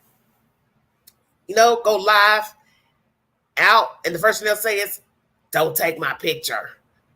Don't pan me in your video." I mean, really? It's like, dude, I'm not trying to film you. You can't tell me not to go live on my phone. Get your tail out the way then. And that's what people need to understand about being out in public. If you have to go up to a stranger and tell the stranger, "Hey, don't capture me in your live stream," that means you need to carry your butt back inside. Because that means you're lying to whoever you're dating or living with, and they don't know you're out at the bar, juke joint, wherever you are. Then if you got to live like that, you need to get your life together. That's how I look at it. Because that, to me, I can't see living like that. I got to worry about somebody going live and me being captured in their live. It's a difference if somebody was just pointing their camera at you, filming you. Yeah, that's an invasion of privacy. But you're just going live or capturing a picture, or say, "Hey, I'm going to show you what the place looks like." Most people aren't deliberately, trying to film people unless they were doing something, peculiar or odd. So what? I be checking Crime Stoppers. For what, Ivan? What you checking the Crime Stoppers for? Come again? What are you checking it for? I was engaged to a guy, and my cousin called me and said, "Guess who I matched with on a dating site?" Needless to say, I ended that quickly. Oh, yeah, most definitely. Yeah, I know this lady right now. She's married to this guy, and he's a known whore. You know what I'm saying? He's just a whore. And I saw his profile on the date site a few years ago, and it was kind of dark. The background was real dark. It's kind of like a red background. And I kept looking at the guy, and I said, "Damn, this guy looks familiar." I said, "Oh, I bet you that's girl's boyfriend." Well, little did I know, he's dating her. He's on the date site. He was also messing around with this other person I know. And I was sitting here thinking, oh, he's busy. Next thing I know, cat's out the bag. The girl finds out he's been cheating on her with this other chick. They all have a powwow. And then not even a year, I think she married him last year or the year before. A few years later, she marries him. And I remember when she called to tell me she was having issues with this other woman, calling her on Messenger saying, "Hey, come get your man. I'm sick of him stalking me, blah, blah, blah." She's like, "What is wrong with her?" I said, "Honey, you asking the wrong person. I ain't trying to get in that mess." I said, "You do whatever you need to do." I said, "But what you need to know is he's busy. And I've seen his picture on a date site. So this is what you're tangled up with." Next thing I know, she says, "Well, Angela, I know what you're saying, but I don't want to start over. I don't want to go out here and try to find another guy and then worry about if he's going to cheat on me and do all these ugly things. I'd rather just go ahead and stay with this one because I know what I got." I'm going to let that sit right there. Hey, Regina. Hey, honey. You ain't missed nothing. We're just chopping it up about some other stuff. I've already done my Summer Wells and Sebastian content. Yeah, she said, "Oh, well, I'm not going to break up with him. I'm not going to put him out. I'm just going to keep dating him anyway because I don't want to start over." I thought, wow, you're just going to settle. I mean, we all have settled, I'm sure. Many people have, but to know that he's a cheater and then say, "Well, I don't want to start over and go back through the dating process, so I'm going to go ahead and keep this loser who likes to sleep with other women." And then, we're in a day and time where people don't use condoms. So imagine all the women he's probably done slept with, and he probably don't use anything. Now imagine he come back and tell you, "Oh, by the way, I got a girl pregnant, got a woman pregnant." Then what you going to do? Now you getting ready to take care of somebody else's child because you're now married to him. She has a house too. I don't think she ain't really too bright. Because imagine you got a house, nice house, you live halfway decent. Anything happen to you, that loser is getting ready to get your house. And then too, he had his son living with them, plus her daughter. Man, I was just listening like, man, this is a tragedy within itself. Crazy. She don't want to lose the money. He didn't have no money, girl. She had a decent job, and her father, her father works for the government, so he give her money whenever she needed. She was spoiled, daddy's girl, so she wasn't hurting for nothing. He was the bum. He didn't have shit. Excuse my language. He didn't have a damn thing. And that's what I didn't like about him. The girl he was messing with back then, I knew the other girl. And that girl was telling me stuff about him. And I had to finally tell her, hey, I don't want to hear anything about him because I'm cool with the woman he's living with and I'm cool with her mother. And I don't think that'd be right for you to be telling me about your sexual escapades. I don't want to hear about you two breaking the bed down. What the hell? She talked too much. You don't tell people that stuff. So the sex was so good, you broke your bed? He broke your bed. Who tells that? Stupid. Just stupid. Women talk too much. Tell everything. And then I'm going to tell you what she did. The crazy woman, the other woman who I knew. She sends the other female, she's messing with her man. She sends her mother a friend request on Facebook. This is how deep this story gets. Why am I telling you all this nonsense? I don't know. See, the queen has all kind of stories. That's why I don't need to be talking about true crime. I can tell you all kind of stuff. Keep you entertained for 6 hours. You all love staying up late. But anywho, the girl comes back, we're still talking about that situation rather. And she's like, this girl's crazy. She's all in my inbox, telling me all this stuff about him, blah, blah, blah. And then she has the nerve to send my mom a friend request. So I knew then, I say, I got to cut this chick off because she's psychotic. And I cut her off. I blocked her, didn't speak to her because I didn't like that because that was too messy. Why would you send a friend request to the other woman's mother? Who does that? Just somebody crazy. That's why I keep telling you, you don't know people. And then let me tell you how low down he is. Once he was caught, the girl, that I know, she confronted him about the other woman. And then he went on and admitted it. And then he had the nerve to talk about the other woman like a dog. Oh, she ain't nothing but a big old linebacker. Well, you like big women. What do you mean? That's crazy. You're with a big woman. You're having an affair with a bigger woman. Then you're caught and you say, oh, I don't care for her. She ain't nothing but a linebacker. Well, you like linebackers because you were sleeping with that linebacker and let the linebacker tell it you broke her bed. Jesus, well, crazy. Crazy nonsense. Crazy. Yeah, you don't involve the mamas. Exactly. You don't do that. I stay single because what'd you say? Because I already have enough laundry and dishes to do. That's funny. Now that's classic.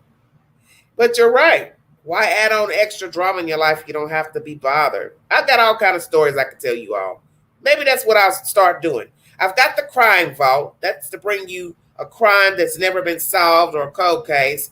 I've also got on this network, Your Crazy America. That's where I bring you a wild, crazy story, something crazy like a crazy Karen. But I think I'm going to also do story time. This is where I bring you a true story. I've got 5,000 videos in the YouTube queue. And in those 5,000 videos are true stories. 5,000 plus videos that I have brought to YouTube coming up 4 years. 5 years, excuse me. 19 is when I started putting content on YouTube. So I've got 5,000 plus videos, hopefully. And there are some videos that I went live or uploaded, and I just freestyle. Just brought you content pertaining to stuff I've experienced. Matter of fact, my first videos on YouTube is about dating. My experience on the date sites. Golly, just nonsense. Total nonsense. I was married 16 years, many moons ago, and that was enough of a sentence for me. Oh, okay. Yeah, I got this one story I was talking to somebody about the other day where I had a neighbor. She was an older lady, and she had married this African dude. And he was like 28 years old, and she was in her 60s. Yeah, she was like 63, something like that. Well, anyway, she traveled over to Africa, but she only bought a one-way ticket. She got sick over there. She didn't have her meds, and then she hadn't paid her rent for the next month. So she had went over there in like December, and she couldn't get back because she didn't have any money for an airline ticket. So that was a crazy story I had heard. So the landlord had told me about the story, which, she wasn't supposed to say nothing about it. But anyway, she told me about the story. I felt bad for the lady. So I went to my pastor and asked him if they could possibly help her get back to the United States, because they had some other people also trying to help her. She was also a veteran. So the landlord was trying to reach out to, some veteran agencies and other places and churches so they could try to get her an airline ticket back here to the States. So I had talked to my pastor about it, and he says, well, give me time, let me think about it, and I'll call you tomorrow. So the next day, me and the pastor were talking, and he said, well, Angela, I don't think we're going to help her. And I said, oh, you changed your mind, you didn't want to? He says, well, I have to think about it. This isn't something that's, something that I think we should do. He said, because she willingly went over there and she knew she needed a round trip ticket. She also knew that she was a diabetic. So why would she go over there, one, without money to get back and not take her meds? He said that was a foolish decision. He says, I think she needs to learn on her own. She's too old for that, to make a decision like that. She's not a kid. The pastor was right. She was too old for that. And then he said another reason why I don't think the church should help her is because I'd like to know why her family's not helping her. And you told me that allegedly the family wouldn't help because she makes these type of irrational decisions before. So, but she eventually got back here. She got back home. No, she wasn't thinking with her brain. She ended up getting back, but I'm telling you, she had lost a lot of weight. She had posted some pictures to Facebook, and you could see the difference from when she got off the airplane versus her month or so overseas. She lost a lot of weight, which that's not good when you need your diabetes medicine. So really, she was risking her livelihood not having those meds. I don't know what would possess her not to take her medicine. That's stupid. But then this is the gist too. She's old enough to be this guy's damn near his grandmother, okay? Almost, mother. She gets over there. He doesn't even have a car. It's like, what? Travel all those hours in a godforsaken country. He's barely living, barely have any money. Matter of fact, I don't even think he had his own apartment or house over there. So imagine going all that way to see somebody and they don't have their own place and they don't even have their own car. And you're sitting here having relations with a man that you're old enough to be his mother. I'm sure he married her so he could probably try to get a green card. And in the end, this is what's so crazy, because you all have watched those shows on TLC, 90 Day Fiance. They get with you so they can have you spend all your money filing the paperwork to get them over here. So you're doing all the work. You got to go fly over there to visit them because that's the law. You have to visit over there at least once in order to get them to try to be, to come over here to the United States.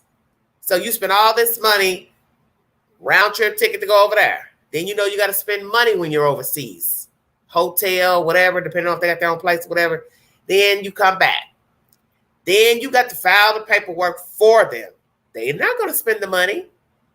You're going to spend the money. So now you're spending money for a foreigner to come over here. So then now you got to ask yourself, after you spend the money to file the paperwork, how are they going to get here? Is that going to be your money? Are you going to now buy an airline ticket for them to come over here?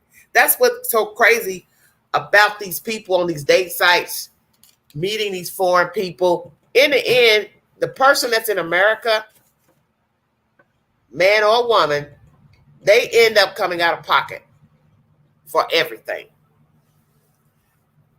Because a lot of these people, they're coming from these countries where they don't get paid a lot, and they're expecting you to pay. That's the whole purpose.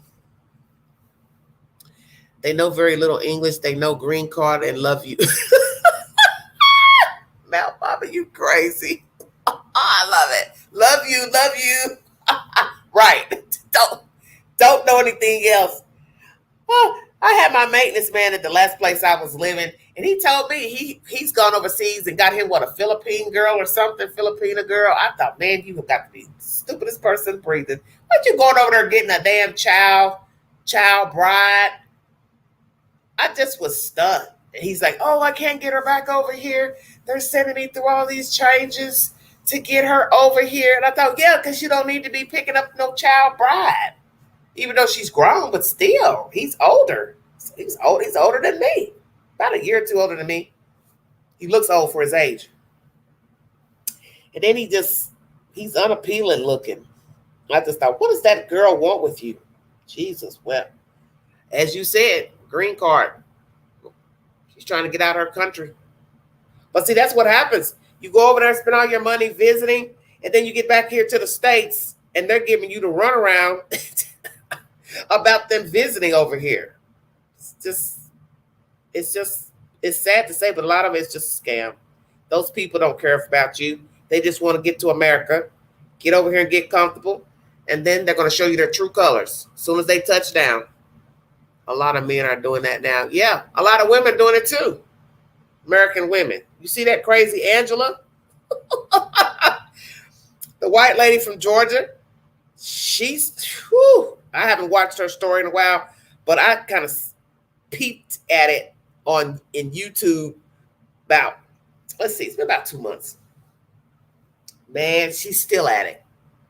She's lost a lot of weight, but she still looks bad. She couldn't let that African man go.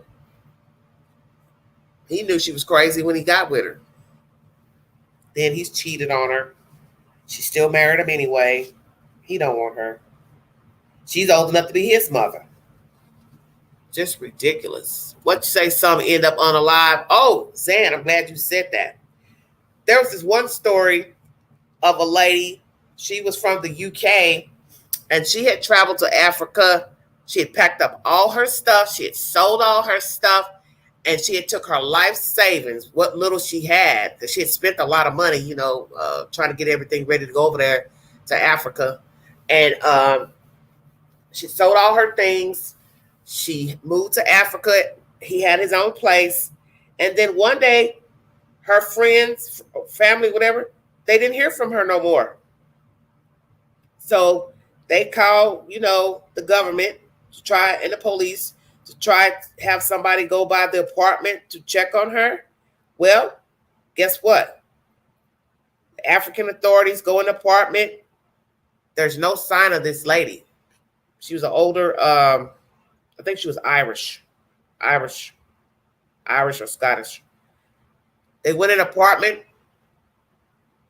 No sign of her. I think they found a checkbook, if I'm not mistaken, that belonged to her.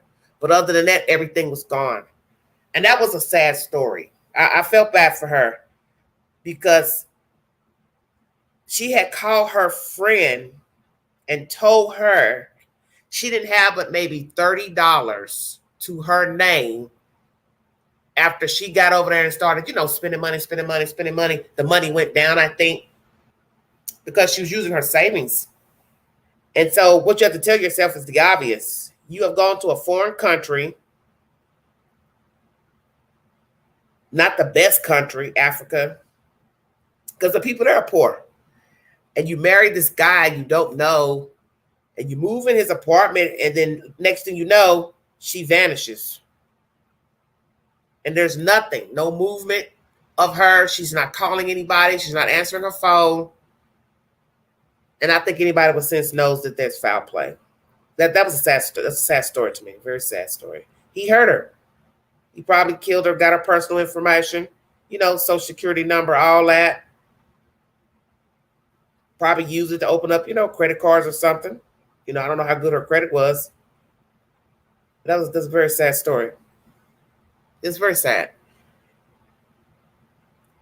I don't know how many of you have watched this documentary that aired years ago on USA called Dirty John. If any of you in the chat have not, please check it out.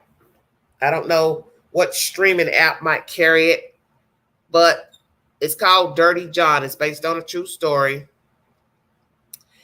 And it's set in California, sunny California, where this older lady meets this guy who she met on a date site. And she falls in love with him, but she saw signs that something wasn't right with John. And it's a very horrible story. I don't want to tell you the story. I want you to watch it because I don't want to tell you. I may try to find it in the YouTube queue when I hang up off this live and try to find an episode for you all to watch. So check out that, Dirty John. The second documentary I want you to watch is Love Fraud. It came on Showtime. And that story ended up in Tennessee when the guy was apprehended for swindling women out of their monies in Tennessee. They're going to take you on a journey of PIs, private investigators. This one little lady, she was a firecracker. Honey, she was on his butt trying to find him. You are going to laugh when you watch the first 2 episodes of that documentary because she was Spitfire. She's letting you know, I ain't backing down. I'm going to find them. Well, in the end, he ended up apprehended right here in Knoxville. You probably can go in the YouTube queue and see the video of his apprehension because I think they filmed it. Yeah, Love Fraud. So I haven't finished all the episodes because I didn't have Showtime at the time. But I did see the first 2 episodes. And it's just interesting how these men, and there's some women too, who navigate using people, marrying them. That's what he did. He get with one woman, use her, marry her, then poof, he go find another woman, marry her. It's just crazy. Just so crazy how these people run around from state to state marrying women. And one guy, he was so slick. He would get with one woman, steal all her personal information from her emails, and then he would take out loans in her name, and then he'd take that money and buy lavish gifts for the next woman. So naturally, he's over here with Susie, okay? He's stealing all her personal information, taking out loans in her name, messing up her credit. She don't know yet. He takes that money, buy nice, pretty gifts for the next lady. And then that lady thinks, oh, he's so nice. He's buying me all these luxurious items. So she lets her guard down. I think the average person will let their guard down. Somebody's bringing you diamond bracelets and rings and diamond studs or whatever they're bringing you. You let your guard down. You're thinking, oh, he's a nice guy. He's got a nice car. But it's all from stolen money from the last woman. But you don't know that. So then when he gets with you, he does it again. Steals your identity, steals your money, banking, whatever. And then he starts the process over. And then before you know it, this Dirty John, he's now married to at least 5, 6 women. And he's going from place to place, place to place, place to place, stealing the women's money and then moving on to the next. That's what you're going to see in Love Fraud. Those women eventually met up with each other through social media. It's probably the best revenge I've heard of. They ended up all meeting up. The women, the wives. Sweet Jesus. Why in all that's holy do these women seeing these men, and why don't they realize that they're going to do to them? Well, Mountain, you can't say that. You don't know what. If a person don't show you signs that they're not right, you don't know. Some men who are whorish, they don't beat the women, hurt the women, or hurt their children. Some are just, they're just whores. They just go from woman to woman. Not all men who philander or use women are abusive. I'm sure the love fraud guy was probably a nice guy. He didn't probably beat the women or hurt the women. He got with them. They got comfortable. They turned their back. He started digging through their personal stuff, steal their information. It's not the same with a guy you see abusive, talk rude, talk down to you, start putting his hands on you. That's different. Some start out nice. They got to start out nice. How they going to get you? Then two, you got the guy who is rude. He starts out, he's nasty, rude, talks down to you. Well, you should know that's not somebody you want to be with. But the scammers, they're going to be nice. They're going to be nice. But please check out The Dirty John. That's probably the best documentary I have seen to date. It is probably one of the best documentaries I've seen. Excuse me. Until you are aware of what is going on, you can't change your circumstance. Some people are just that good at conning others. Yes, that's true. Regina, where have you been tonight? I'm already 4 hours. I did a comparisons of the cases. You didn't pop up in the chat. Exactly, Island. Don't ignore those signs. Yeah, you start seeing them disappearing. They're not coming home, not answering the phone. You might want to inquire. You might want to inquire. And then too, we have people that are dangerous. You think about you're sharing your life with somebody and you only know what they're telling you. You can get yourself hurt. They could try to hurt you, knock you off, or the person they're messing around with could find out, get your address, and they show up to your door, your job. I mean, it can go a multitude of ways. You don't know people. That's what I was telling somebody the other night. I said, imagine being with somebody and you think they care about you, and then you realize they don't, and they are plotting to hurt you, unalive you. You see this all the time. In the YouTube queue, Dateline, Oxygen, What I Did for My Man, all type of crazy stuff. People popping up missing, and the person thought the person cared for them, but they didn't. They were just a payday, unalive for insurance money, or they had an altercation and they hurt the person. You just don't know people. I finished putting everything back in my attic and took me a little down. Oh, here you are. Okay.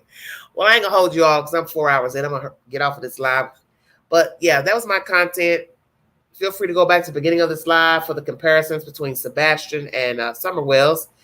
This week, I'm gonna go back into an older case that hasn't gone to trial yet. It's a case of a young boy out of Texas that was kidnapped and unalive. His name is Cash Gernon. I'm going to talk about that case this week. Oh my goodness, pull the cable. Girl, stop. Stop. Well, I hope you all have a wonderful week. Happy June, everybody. Naturally, we'll probably start getting warmer weather. This is the month for the warmer weather. High school graduations, weddings, all type of festivities happen in the summer. This is the season for people to get married. I will go back and watch from the beginning. Yeah, that's fine. Have a good night, Braddy. Y'all have a wonderful night. Yard work. Good Lord. Yeah. Well, I ain't got to worry about that. Queen don't got to worry about that, amen. But yeah, I'll try to come back. We'll talk about Cash Gernon. And if I get an update to that little girl that story I mentioned to you about the little girl that unalived her grandmother in Florida, I'll bring you an update. Sweet dreams, sweetheart. Oh, thank you. Thank you. I'll bring you an update on the little girl out of Florida that unalived her grandmother. That's a tragic story. I don't know what that little kid was thinking about. But she will be sick if they send her back to the Ukraine. But you know what? Who's to say she didn't do it so she could get sent back? I didn't even think about that. She might have unalived her grandmother so she can get deported and go back. You know, people do crazy stuff. Oh, I know what I'll do. I'll unalive my grandmother and they'll send me back to the Ukraine. I don't know. Who knows? It's crazy. You all have a wonderful week. Please check my community board for said updates, polls, and I also will put a movie suggestion on there for you all. And I'll try to find Dirty John and Love Fraud so you all can check out the episodes and where to stream them. You have been listening to the Vault Excel. Oh, Mountain Mama, anytime. Thank you. Thank you for listening. Thank you all. Good night. Or good morning, rather.